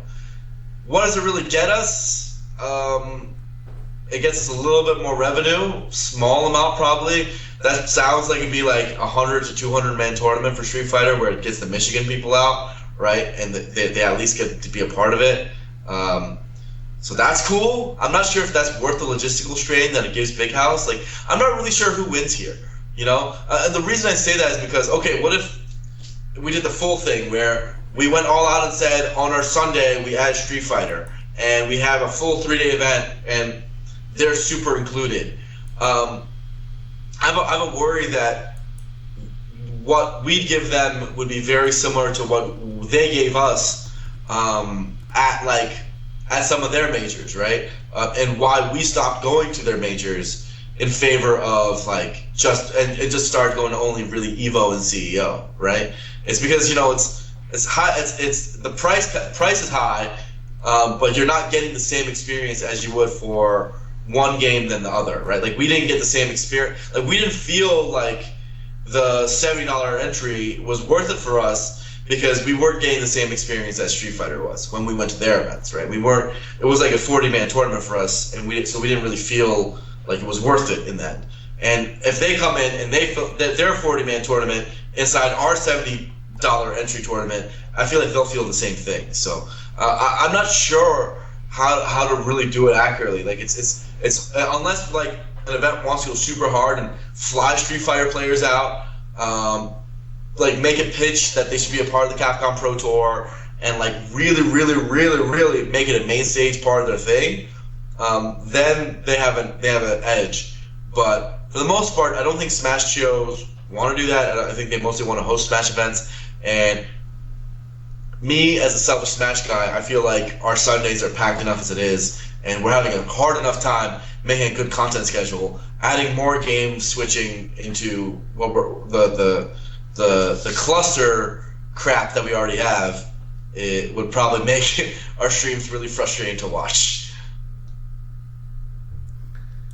Yeah, I mean, maybe this is something where we can be a little creative, but I think I wouldn't want to invite them to dinner and serve them Kraft mac and cheese and do that's what we do, right? Like realistically, if we just said, hey, $7 entry fee plus $10 to enter Street Fighter, you can play for 3 days, here you go, here's a little corner of the room, and like, that's just not compelling. If we really want to include them, they as an esport deserve a lot of attention, right? They deserve having a few players flown out and really like catering to them and doing true promotion and making it a true co-equal event to Smash. And that takes a lot of resources, takes a lot of time, takes a lot of wherewithal that like most of our events can't do on a first year basis, since they're already focused on Smash. So I'm not really sure they can grow into that and do a good job. Yeah. So if we do it half-heartedly, like it only will make relationships worse. Yeah. So I think we would probably host bad Street Fighter events. I think the guys who are doing it over on the Street Fighter side are doing a good job, and so we could. I mean, obviously we have good TOs, and we could give our good old college try. But the honest truth is, our TOs like Smash, and that's part of why they do a good job. They have a lot of passion for the game, and that shows itself in the events. All right. What do we think about the Melee HP rumors that were presented on the Scarlet and Toph show? What do you think? Do you guys think Scar and Toph know anything? Damn. Come on. Like, you think they have the inside scoop? You think they're like in the headquarters of Nintendo Japan and like listening in on the walls? Come on, dude. Yes, they do. They don't know. None of us know. It'd be dope, but we're just as clueless as you guys. Who knows, man? If they're making Melee HD, it's none of us know. All right. In 2016, HBox has in best of 5 Plup versus Fox sets counterpicked Battlefield more often than Fountain. Oftentimes, people let him go back to Battlefield, even if he won it on game 1. What do you think of the matchup on Battlefield versus Fountain, and should people stop letting him go back? I think going back to Battlefield is actually a very common thing, and I think both players do prefer it. So if you really think about it, like most Foxes don't even like going to Fountain because of just a weird platform. So they're like, if Hungrybox says, "Oh, do you want to go to Fountain or Battlefield?" they're gonna choose Battlefield because that's what they're more familiar with. Yeah, it's funny that they haven't been going to Fountain a lot, right? Like, I actually think I wonder. It's interesting that the HBox has leaned off Fountain a lot. I wonder if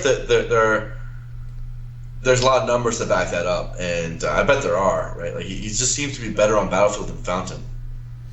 I think like Puff Theory states that she should be amazing on Fountain, but it hasn't really been borne out in the results, at least for him. So well, Hungrybox would have to completely like revamp and study how the approach angles that come with the different platform heads, and because he's so like he's pretty optimized on Battlefield with the way he approaches in zones in relation to the platforms that like I think he's way more confident on that stage.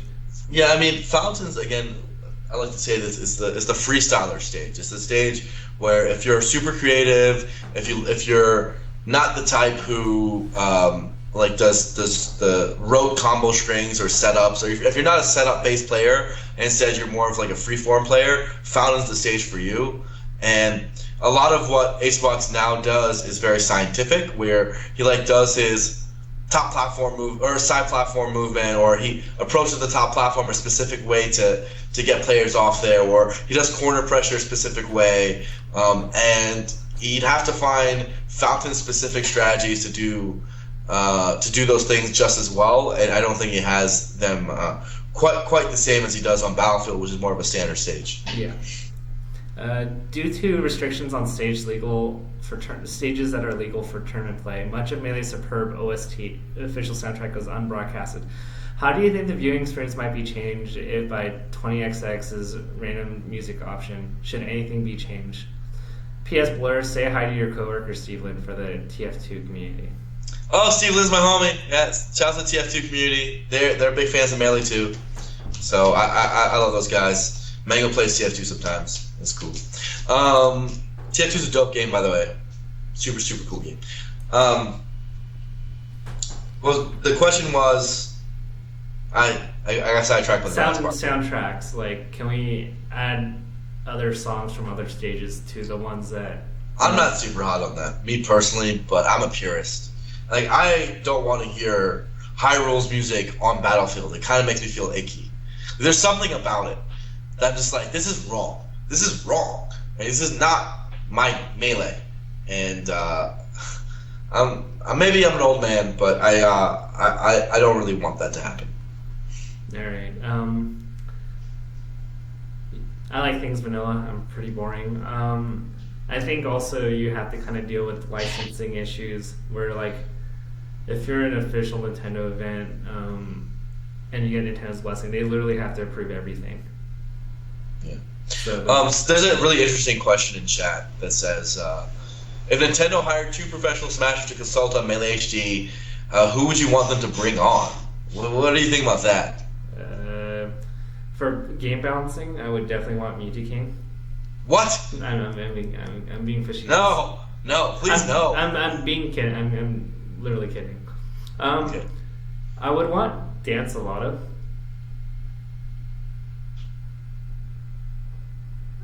As one of them. Maybe. Really? I mean, I know he understands Melee as mechanically very well. I think you definitely want someone who understands Melee's code very well. So, like, someone who, if Nintendo gave him, like, the code straight up, he'd be like, oh, cool, and like really be able to like implement it for them. Like, he could look at the code and be like, yo, let me change this number real quick, and all of a sudden this is a little bit, this is exactly how it should be. So I think Dan's actually a cool pick. Dan or Achilles or Magus or like the guys who super like the PhD nerds of Melee. Shmoov Billion, my homie. Like the guys who like make sure that when they make their HD version, there's like no messed up coefficient, and all of a sudden like Sheik's fourth throw like auto KOs or something, you know, like and they just like missed that, you know, they missed that, they didn't port that over properly.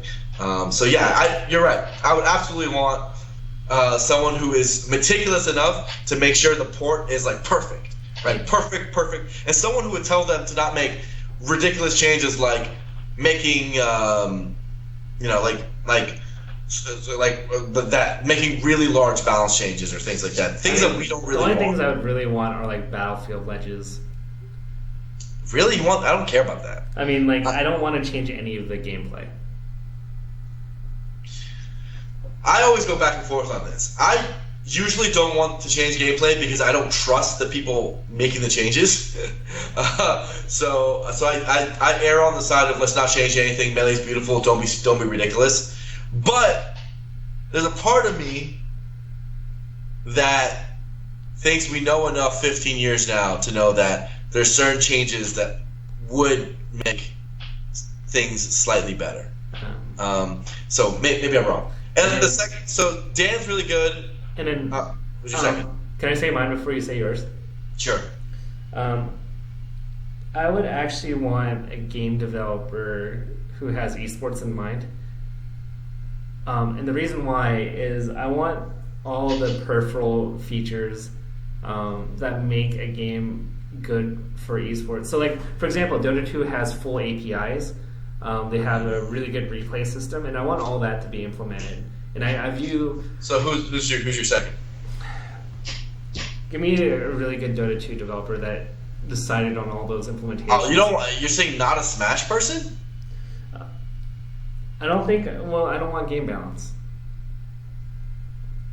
Still, the Smash person will know... Nah. So, I'm going to say... Okay, so... the two people I'm going to say, I think Dan's a good pick. Dan is like encapsulates him or like the melee hacking Illuminati. You know, the guys who just know the game in and out. That's a good pick. I'm going to say I'd want me because I only trust myself. And I think Sean from Smash GG would also be really good. Okay. Reason I say that is because both of us have a software development background. So I feel like if they gave me the code, I would just learn it, and I could do a lot of those things, and I would be able to like just pour myself into it and like really make sure the port's right. So like there's that. But I think the things I'd want out of the Melee HD the most, if they would give the resources, are like things that add like online modes and add like spectator modes and like ladder systems and MMR and like all the things. Yeah. The things you were going after. That's what I wanted out of the second guy. Monetization models, things like that. Skins, all that, and announcer packs. Can we put your voice into it? Announcer packs, stuff like that, right? I think those ideas, me and him would be the best for, because we both come from a software development background, and we also I also feel like I understand the esports scene as well as anybody on that front. So I know what would resonate well. And then he would also he's good at product development. So I think that's probably my two. Okay. Let's see. Who's a clear favorite for Big House after CCC, Super Smash Con, and Shine? And what are their chances of winning? I think we'll go back to this question when we go closer to the Big House. How would Nintendo support help the community? Would it allow for tournaments to be profitable, and what other effects would it have? It'd be dope. We've been talking about for a solid decade, 15 years now. 15 years straight, this topic has been brought up, and 15 years, the answer's been, damn, that'd be dope. Yeah. And so 15 years later, we're all like, yeah, man, I really hope they do that. I think this would be a good topic for you to... I feel like this would be a blur rant. It would be a good blur rant, but the long and short of it is, yeah, we need it. it'd be super sick, but we've been waiting a long time, and at a certain point, maybe it's never gonna happen. Who knows, man? And maybe we gotta learn how to grow on our own. So we are what we are, and there's nothing wrong with that, and that's what we are. Beautiful. Don't let anyone else tell you any different. All right. It seems Plup is picking Fox largely. Or let's see.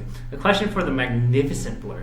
Did you listen to the call Hugs had with Dunk? Did this change your verdict on the Bro case? I did not hear the call that Hugs had with Dunk.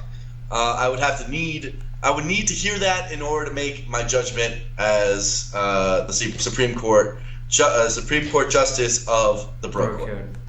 Yeah. That actually sounds like a funny. I would tune into a bi-weekly Hugo series of the Bro Code.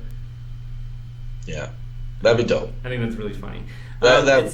It seems that Plup is picking up Fox largely for the Ditto. Do you think Plup has a good shot at breaking into the Mewtwo King Leffen tier with just Sheik or Samus, or is having a competent Fox that important for going further? No, you can absolutely do it. Samus, he was doing it. No, he doesn't need Fox. What matchup does he need Fox for? Nobody. There's no player in the world that he needs Fox for. So he doesn't need Fox. Now, Fox could be nice to have, and Fox could be absolutely help him because Fox is pretty good, and his Fox is amazing. So, I could see it having a niche on certain stage counter picks where a Fox counter picks into FD. Yeah, but he has a Samus for that. Dude, that matchup's so bad on FD. I don't know. But yeah, I don't know if a Fox hit on FD is Plup's Fox's strength, but maybe that's good for it. I don't know. The point, but to answer the question is, does he need Fox? No. Is it nice to have? Sure. Having a top level character for any player is awesome, right? And so when he's taking the stadium in FD, Fox is super useful, right? But I don't know if it's necessarily something he needs to do. Yeah. Also, thanks to Elder Fats, he just donated $10. So thanks for that. Yeah, I mean, I think we talked about it earlier. Like, Plup can beat anybody with a Sheik. Is there enough space for all three of the popular Smash titles to become esports without hindering each other for views? It seems like eventually one would grow bigger than the others and leave them in the dust. What's the third one? 64. Okay. No, I mean, I think they're more synergistic than hindrances. Very, very. I think that we both help each other, and I think we've learned that over time. Lots of new players come into the scene from Wii U, and a lot of events do their promotion really centered around Wii U. Then that's how bring internationalize the scene. Especially, there's a lot of other countries which have Wii U as their bigger game, and you can't really just force Melee on them when Wii U is like the newer game for them. It's a really good bridge. So Melee needs Wii U in that sense, and Wii U needs Melee in the sense that with Melee comes the entire grassroots infrastructure that Melee built, right? And all of its amazing TOs, personalities, and the experience that comes with being such an old esport and being such a well-established and deeply rooted esport. So both games benefit from each other. It's just a dope little synergistic relationship. Yeah. This is more of an idea than a question, but to minimize hand warmer time, TVs in the VIP warm-up area should be the same as that of a stage, i.e. the same model of the Trinitron. Maybe because you still have to check for shield dropping based on port, so it's not foolproof.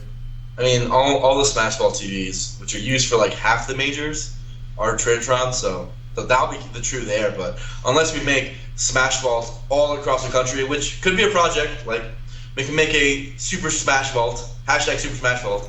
That could be a project that I know one day. 25-minute video about it. I'm doing now about Focus episode, dude. It's gonna be fucking. But I'm much better now on camera than I was back then. So now I feel like I would kill it. I understand what to do at least. No, that's so funny. Oh my god! I'm gonna find the archives and get that video and put it up on Melee on me. You can't find it. It's deleted off the internet. I'll find a way. No, you won't. There's two questions that are gonna be really long. I'm not sure if you want to answer these. So now that the 2010 Retro SSBM rank has been released, what are your thoughts on it? Some points on the list include HBox over Mango, the order of J-Man, PP, and AMSA, and Fly at 10, as well as other potential choices. I don't want to answer this. I don't want to answer this because this will take us an hour. Yeah. It is January 1st, 2011. What is your all-time top 10 list and why? Oh, dude, that would literally take us an hour. Guys, this is way too deep a topic. No offense, but with this Q&As, we can't take something else. I really apologize. That's a good blog question. It's a great question. Great question. Yeah. It's a very complex question. It's an interesting question with interesting answers. Yeah. Where would SFAT be ranked if he won Shine? What does he have to do to pass Plup and Mewtwo or even fit in the top players that can win? I think there'd be a very good argument for him to be above Plup. Yeah. I think there'd be a very, very compelling case. Winning a major through 3 gods. And that's pretty good. He would literally have to have won 4 sets against gods. Yeah. If he came, yeah. That's, yeah. So he got halfway there. If he did it, he'd have a very, very good case. Because the rest of his year isn't shabby either. It's not like SRS had a bad year, right? So, yeah, he'd have a very good case. I think many people would have put him above Plup even. So, yeah. If SFAT continues the trend of top 8 at majors, and let's say he beats Plup at TBH6, that would make him 3-0 against Plup this year. Could an argument be made for SFAT at number 6 and Plup at 7? Absolutely. If he outplaces Plup at Big House, I think many people are going to put SFAT at 6. Yeah. Period. Like the Shine performance was that good, and Clutch City was that good, and the rest of his year is that good that if he outperforms at Big House, he's the new number 6 for sure. Do you think it's possible to become a top 15 level player dual maining, or do you think dual maining hinders growth? What about secondaries or pocket picks?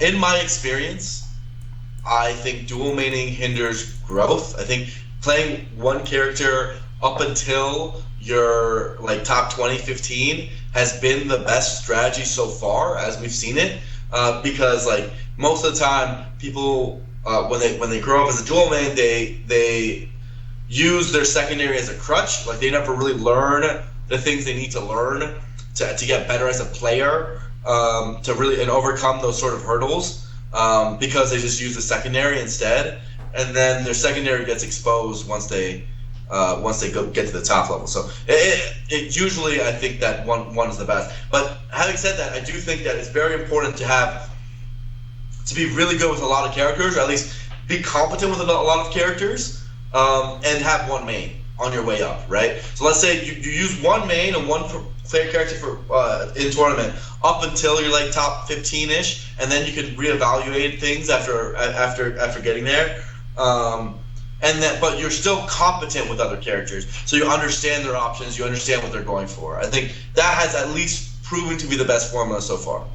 And once you get that good, it's actually not that hard to learn new characters. So I think for the most part, growing with two characters at the same time is just a lot of like opportunity cost there, right? It's so much harder to grow and learn strategies for both at the same time than to learn for one and just like jumpstart and get all the way there, and then learn the other one on top of it, right? It's just a lot easier that way, at least for most people.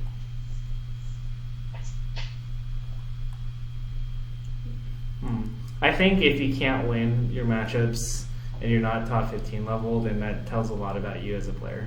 That you probably, if you can't break through that, then it's going to be really hard to say that you have the proper skill set to be a top 15 player. We often hear talks about the legacies of the gods or Ken. Which non-god players have the best legacies, excluding Ken because he's obviously amazing? PC, right? Is that PC the highest non-god that we list usually? I mean, Chu's got to be. Guys, that's like the old gods. Like PC, Mewtwo King, KJ, Ken. Well, I guess you can't put Mewtwo King there, but though he is in that era. He's both an old god and a new god. Ken, Asin, Chu, like that was like the first half of Melee, like the first half of Melee's history. They all quit at the same time because Brawl came out, and then this new era came up. But yeah, they existed too, right? They had their era too. So I don't like separating them like that. It doesn't. Those guys' legacy is just as relevant as the current era. Let's see. Okay, we still have like 25 questions. 25 questions? What the hell? Yeah. I thought you said you had 30 to begin with. Did people added a bunch? Yeah. All right. It's kind of. Did you know that before Shine, HBox was 15-5 against SFAT in last stock situations? I didn't know, but I'm not surprised at that. That's hilariously clutch. That's the kind of stats that I want from Tafokints. Tafo, set your game up. Huh? I mean, I could easily run a filter for that. Then do it, dude. I want that on the desk. When I'm on commentary, I want to hear that. Damn. 15-5 every time. I started with a group of Melee friends, a Smash Club, at my high school. What approach should I take at bringing people into the club? We have 3 setups to meet twice a week at lunch. I really want to see if we could branch out and get local high schools in my area, San Diego, to have high school tourneys.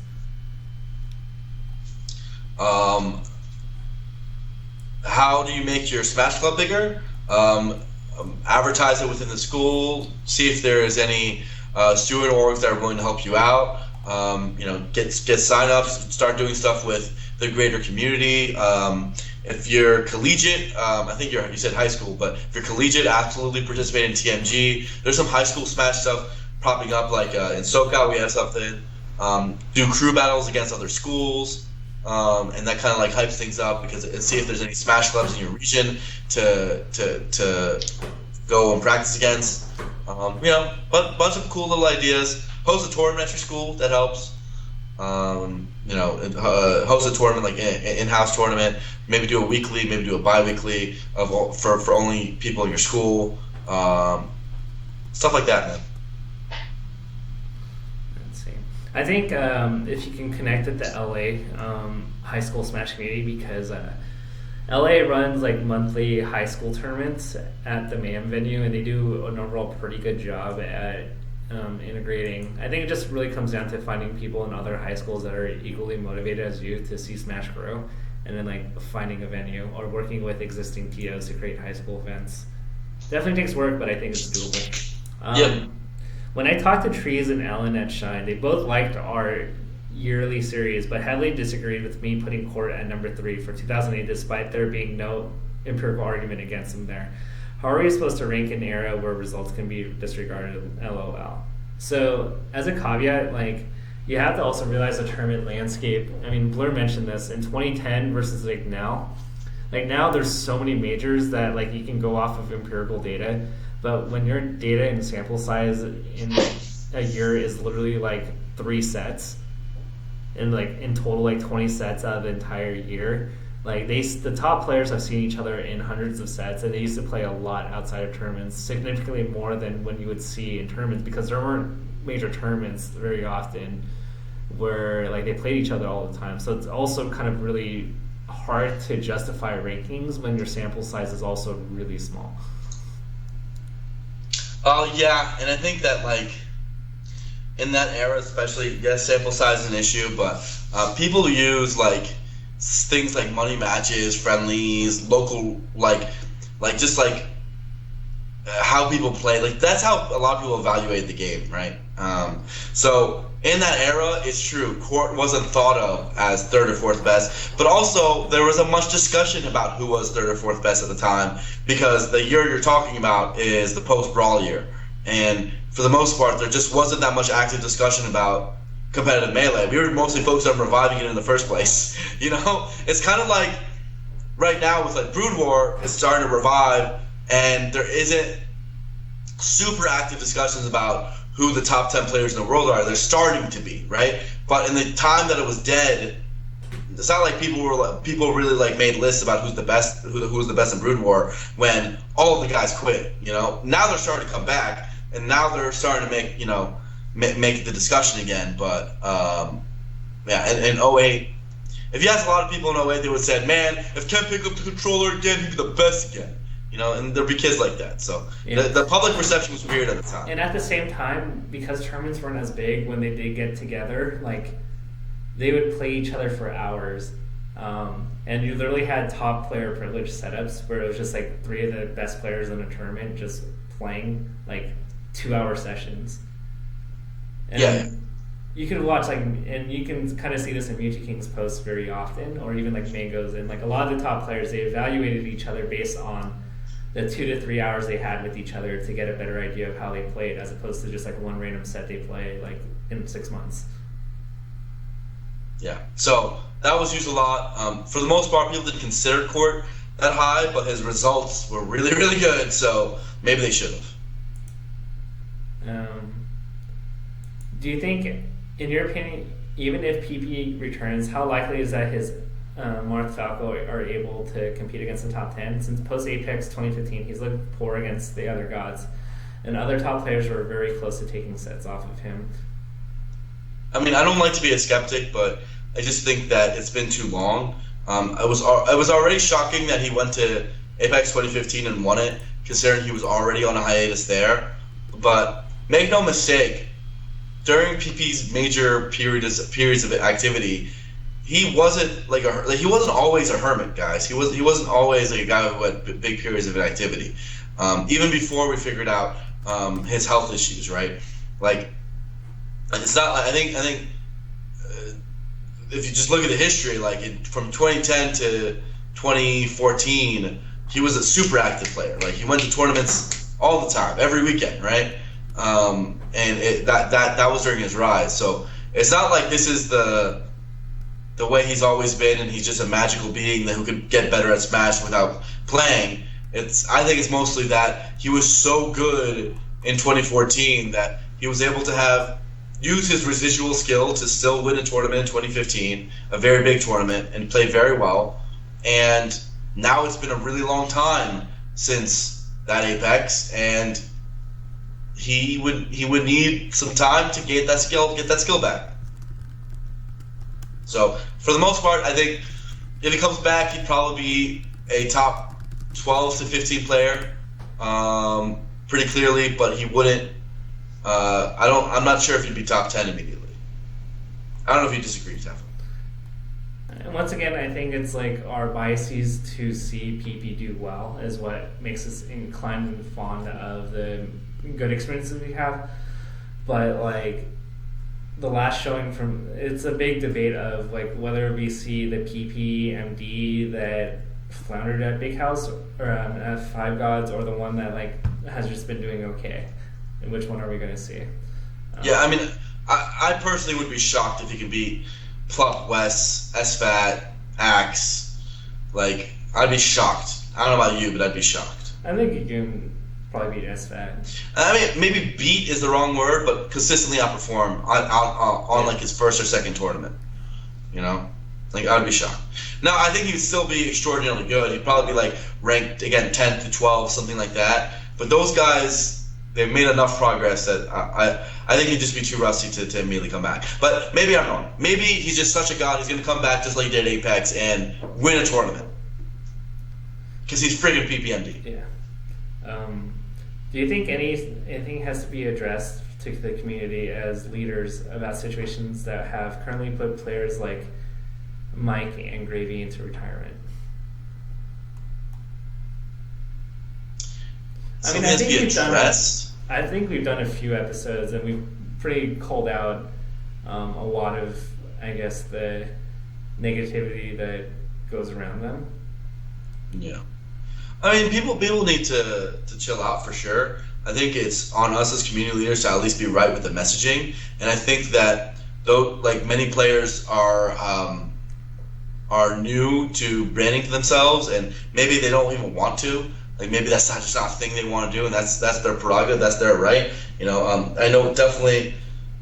You know, these guys mostly just signed up to get good at Smash Brothers, not to be a celebrity, and that's you know, lately become par for the course. That's become part of the ecosystem. But I don't think, especially when they started before, many of these guys started before the big boom of Smash. That wasn't really part of what being a Smasher really meant.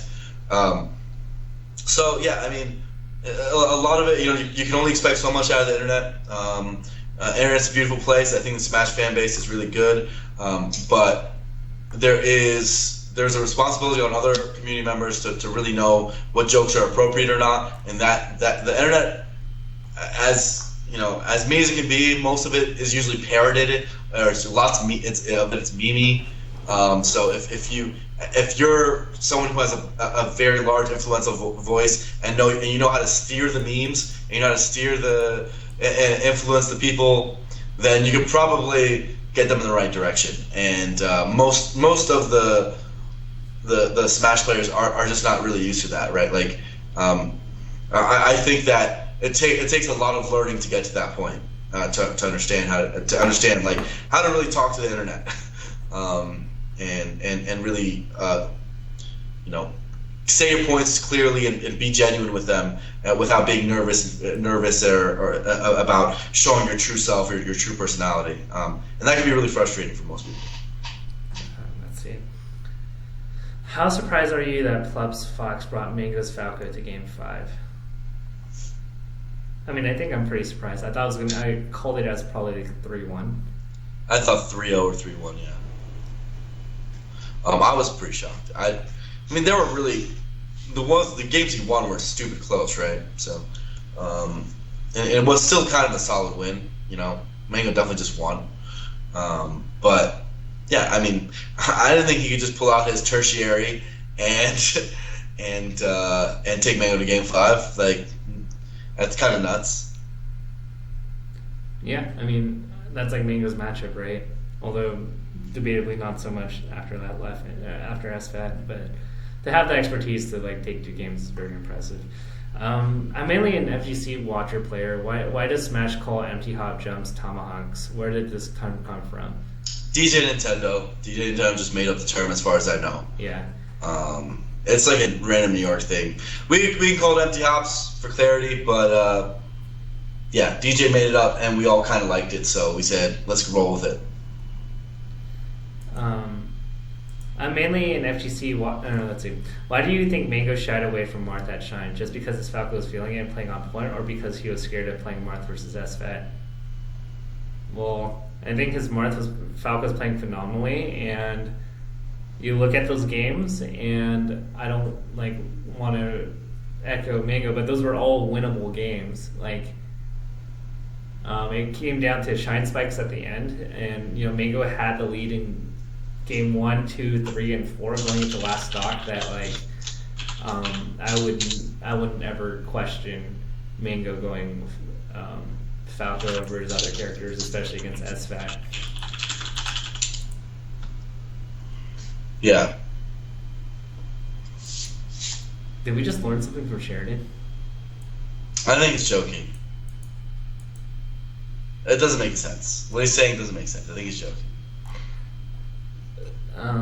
Do you think this is just an average year for Mewtwo King so far, or is he actually getting better again? I think he's always getting better. I mean, been really good. I think he's always getting better. That's for sure. I don't know if is his year this year any better than last year or the year before. I don't know.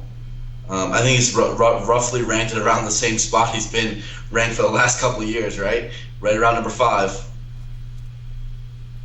Yeah. The difference is instead of PP, we have Leffen above him. So he's always been the god at the bottom.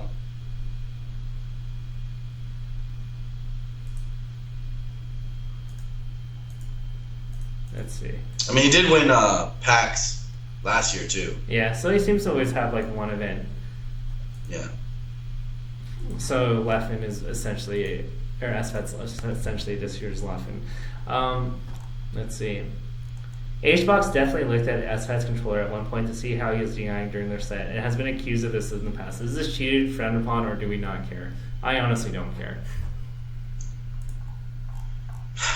I mean, this is why we probably have to do the split setup thing. We probably have to do 2 setups.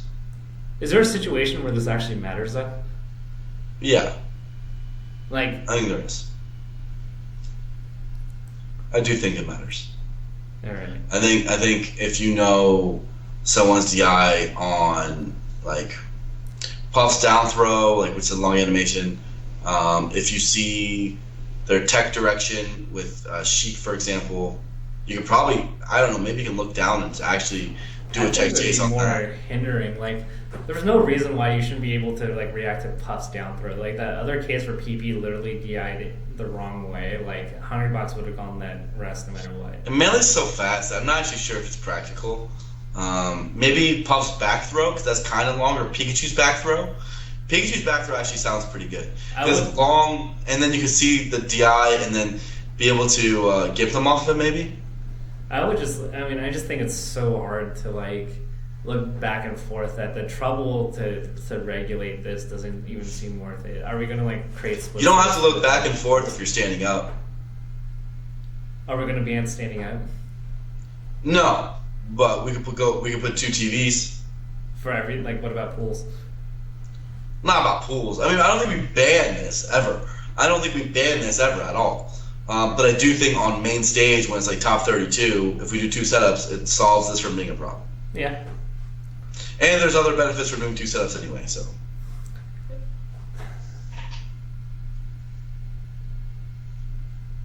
Alright, this is another Mango hypothetical. If Mango wins Big House 6, Summit, DreamHack, and Canada Cup, will he be considered number 1 for the yearly rankings? Someone already asked this. Yeah. Next. How do you feel Axe is doing? Do you feel Pikachu will maintain his viability in the meta? I'm 22 and made Pikachu, and I'm concerned in putting time into a character that might decline by the time I'm any good. You should not be worrying about that, homie. You're not losing your character, let me tell you that. But forgetting that, Axe's problems have literally next to nothing to do with Pikachu, in my opinion.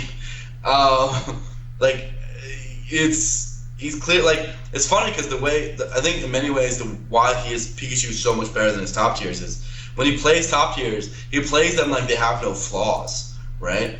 Whereas he kind of respects Pikachu's flaws and holds himself back from doing some ridiculous stuff. Like when he plays top tiers, he presses so many. He acts like he's like they're like gods of melee, and he can do whatever the hell he wants on stage, and he can't. So he gets punished for it. But realistically, like Pikachu actually just exhibits the best of his talents.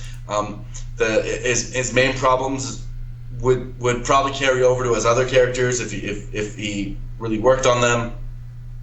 I think if you go matchup by matchup and you look at the sets he loses from tournament to tournament, I don't think it's Pikachu holding him back, if I'm being honest. I think if you look at his play style, he could strictly be doing better with just different decisions.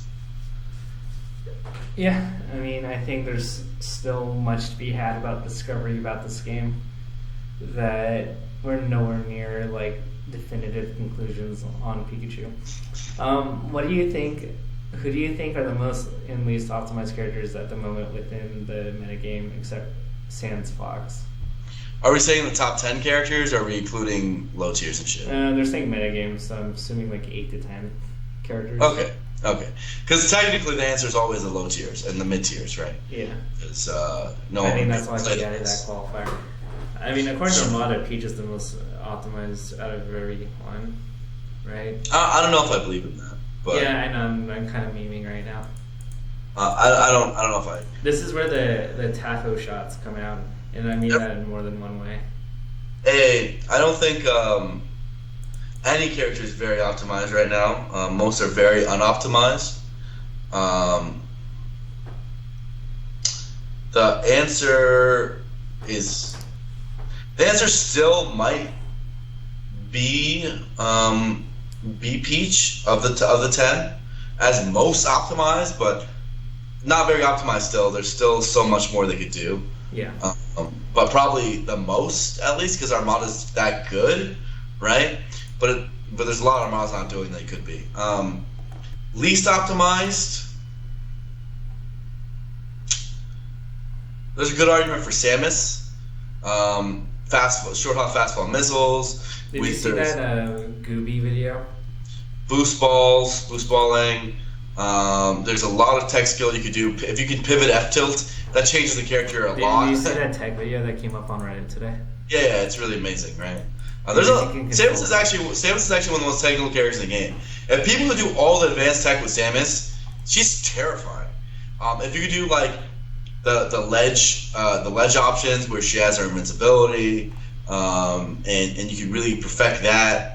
Samus has a lot of optimization that's really not being done. Most of the top players focus on the spacing, the footsies, the boxing game with Samus, which is like the fundamentals, and they're really good with that. But there's a lot of optimizations there that aren't being done. Like it took 10 years of Samus for them to start doing up throw to sweet spot back air, right?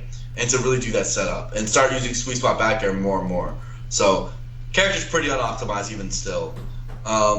So maybe that one. I think Pikachu also has a very good case. As good as Axe is, like the other styles of Pikachu haven't really been shown, so it's been carried by one guy for so long. And usually when that's the case, that means that he's only optimizing his perspective of the game and not everything he can really do with the character. So Pikachu's definitely up there. And I guess I'll just throw Marth in there because we're performing way too poorly for how good that character is. So he should probably just be in this list. Insane. Thoughts on the Korean Smash doc? Oh, super sick, dude. I was so happy that came out. There's also a Hawaiian Smash doc, Smash 4 content piece. That was super good. I've been following the Korean scene a lot, Arcade Stream. You guys should check that out. My boy Sizzle's over there. I don't know, Tava, if you know Sizzle, but he's the homie. He's moving back soon. He was from SoCal. I think the difference maker for them is if they can turn from just being expats playing in Korea and because to start getting native Koreans and getting them excited about it. If they start doing that, I think that'll be a big difference maker for them. And I'd be really curious to see how that scene develops, because that'd be so funny. Korean esports is terrifying, right? And I'd love to see it. That'd be funny if like Korea in like 3 years like replaced all the gods in like the bracket, like it became nothing but Koreans.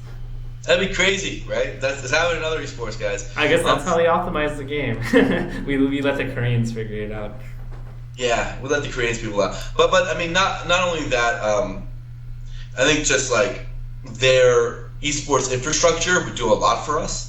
Like, sure, we have all these Western teams buying into Smash, right, and like sponsoring Smash players, but we don't have any of the Eastern big esports orgs like in Smash at all. Or Samsung to like the actual biggest orgs in esports, right? Like SKT Telecom, massive org, right? Investing into Smash, and I think we've seen this as like it's been a pain point for us for a long time. For example, like why would a Western team sponsor the Japanese players, right? They're naturally going to have a hard time getting sponsored. As good as like AMSA is or Abadango is or whatever they are, their flights to American events are so expensive that like you could just get 2 American players for the same price, right? Their upkeep cost is so much, and you'd have to have a coach out there. You probably need a translator to really be able to talk to management, right? And so you need those guys really need an Eastern esport team to really pick them up. And I'm not just talking about Japan, but also if you have more of an Asian scene, whether in China or Korea or whatever, to really pick us up. Those teams can get that infrastructure. They can get the homegrown support that they really need to not only play in Western tournaments, but to play in hopefully burgeoning Eastern tournaments as they grow. To both of us, do you think making tournaments into conventions with merchandise panels, Smash Talk viewings, how to play events would help increase tournament revenue and also bring in new viewers? It would increase interest, revenue, and top player crowding.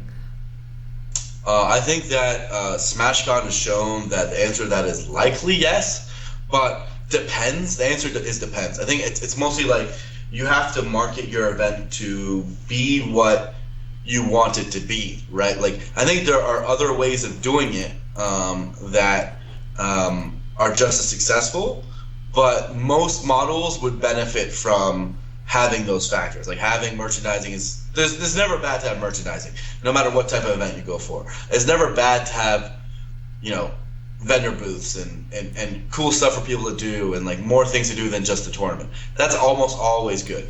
But going for, one environment or another for your branding. Like, for example, what EVO goes for, it's very premier and has like a gaudy aura around it that they really try to preserve. And it's a little bit different than what SmashCon goes for, which is really all-inclusive and like while it does have tournaments that focus on the competitive scene, it really cares about bringing everyone together and being, and having that very family-friendly environment in that. So, whereas EVOs has like the whole gambling and drinking and Vegas and it's super competitive, like all these things it's going for. So I think the branding really matters to answer that question, and the TOs have to be careful with how far they go on it. But at the same time, people want more to do at events than we're giving them, and it's obvious. And if we give them more, they will want to go. If EVO Japan has Melee in it, do you think the top players will go? Yes. It would finally give me a decent excuse to visit Asia. I think they would go. That sounds really... Actually, yeah, I mean, I would make a case. I would try to make a good reason for me to go, and then go. I would go. I think a lot of people would. Japan's cool. I think all of us would go.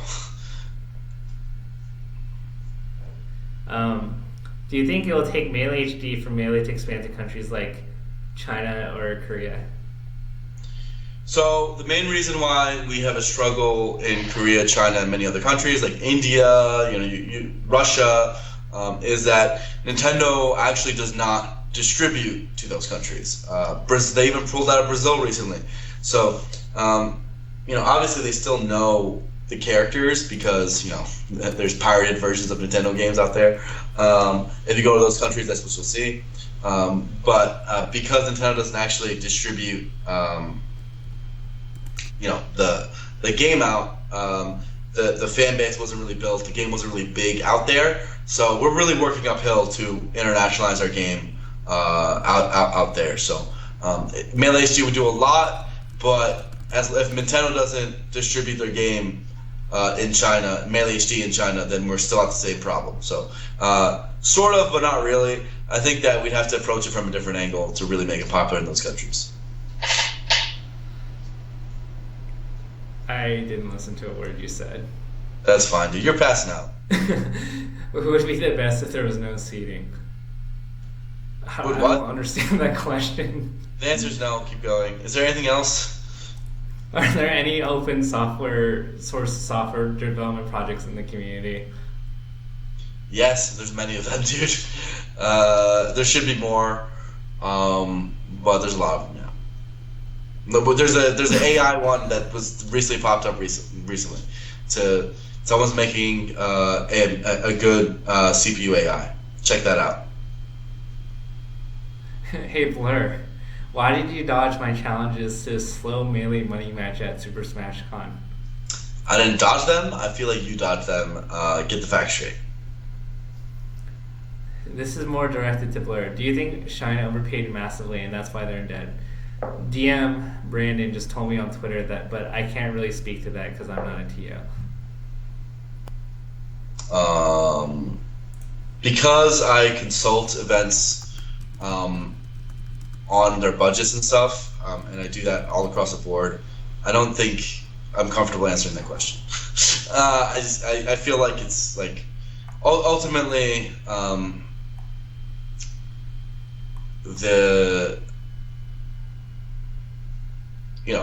there's some level of confidentiality with when I consult events, and I don't want to go into the specifics of what I think is spent well or spent incorrectly from event to event. All I can do is give them advice to help them work and make it better.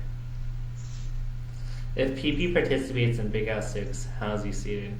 I think I would put him at number 11, just behind Shroomed.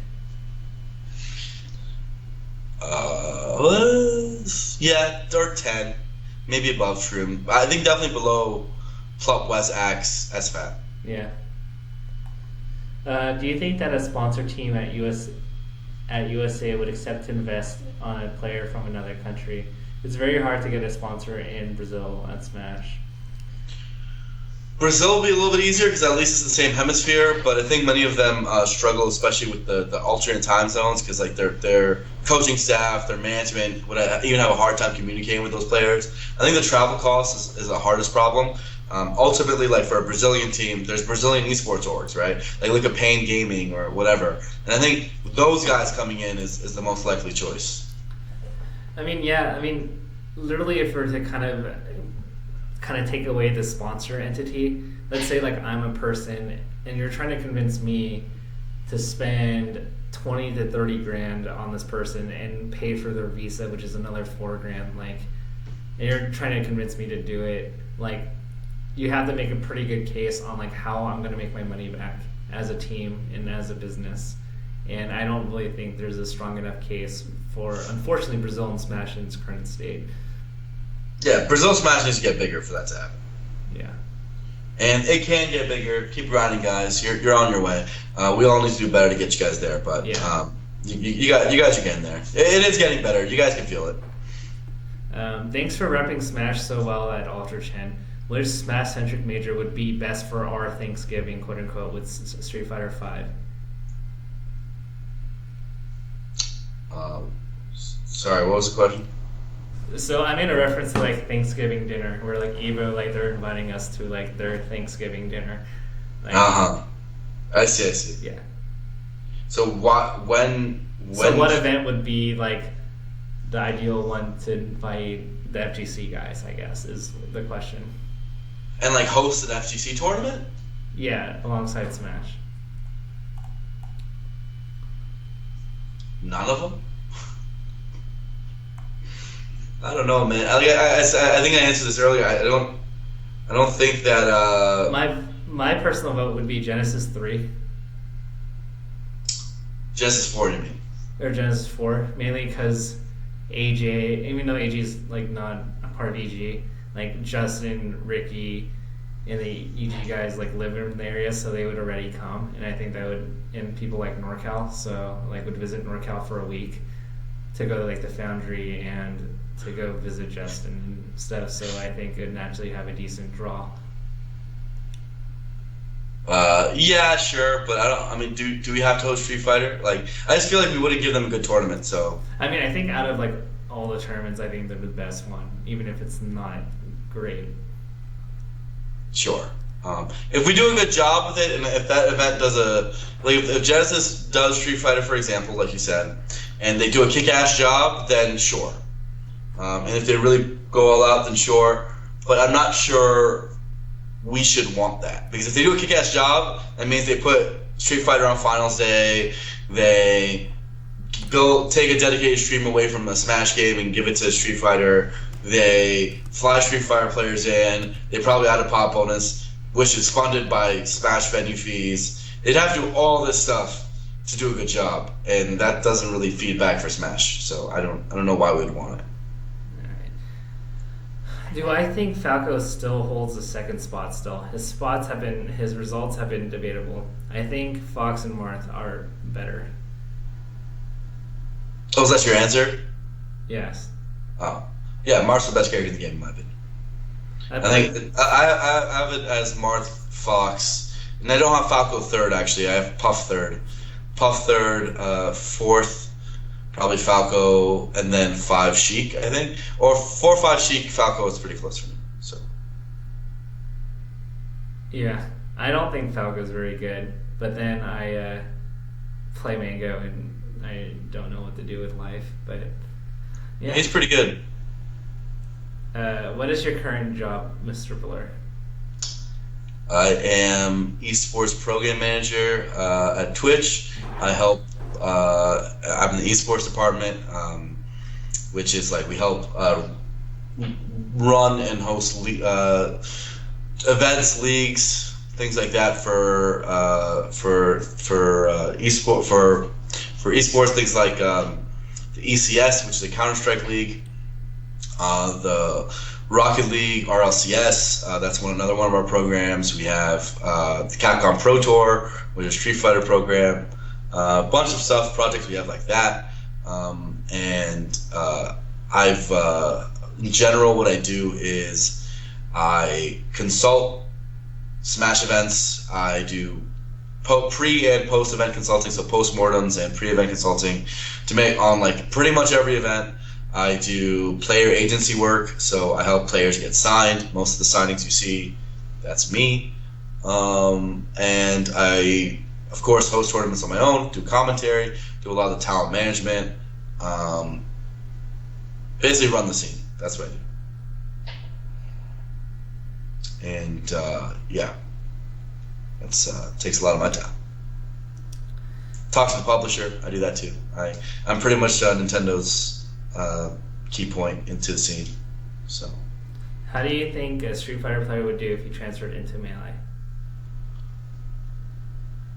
How would a Street Fighter player do if they transfer over to Melee? They'd probably do pretty well if they're really good. They're really talented, right? So they'd probably do pretty well. Yeah. Yep. So yeah, that's it for the questions. We made it. Woo, we did it. Nice. We did it, homie. That was so long, Tafo. Oh my god. Joe Guy would hate us. Joe Guy makes fun of us because of how long our show is. We went 4 hours. Good lord. Dude, the questions took like an hour and a half. The fans love us, man. We had like 60 questions. They love us. Oh my god. Let's put it this way. They wouldn't be asking questions if they didn't like the show. Oh my god. That was long. It was fun. Yeah. This is gonna. Kezup says all of my life will be spent timestamping. Kezup, are you timestamping the rest of them? I feel like you're behind the ball, homie. Well, he did last week's. Did he? Did he do it on time though? Did he do it right at the upload? How the hell do you do it right at the upload? I upload it within 10 minutes. Well, he can do it within 30 minutes, can he? I expect greatness, Kezup. If you want to be on the show, Saturday, you got to be great. Awesome. All right, I'm gonna say good stuff. I'm gonna stop the recording.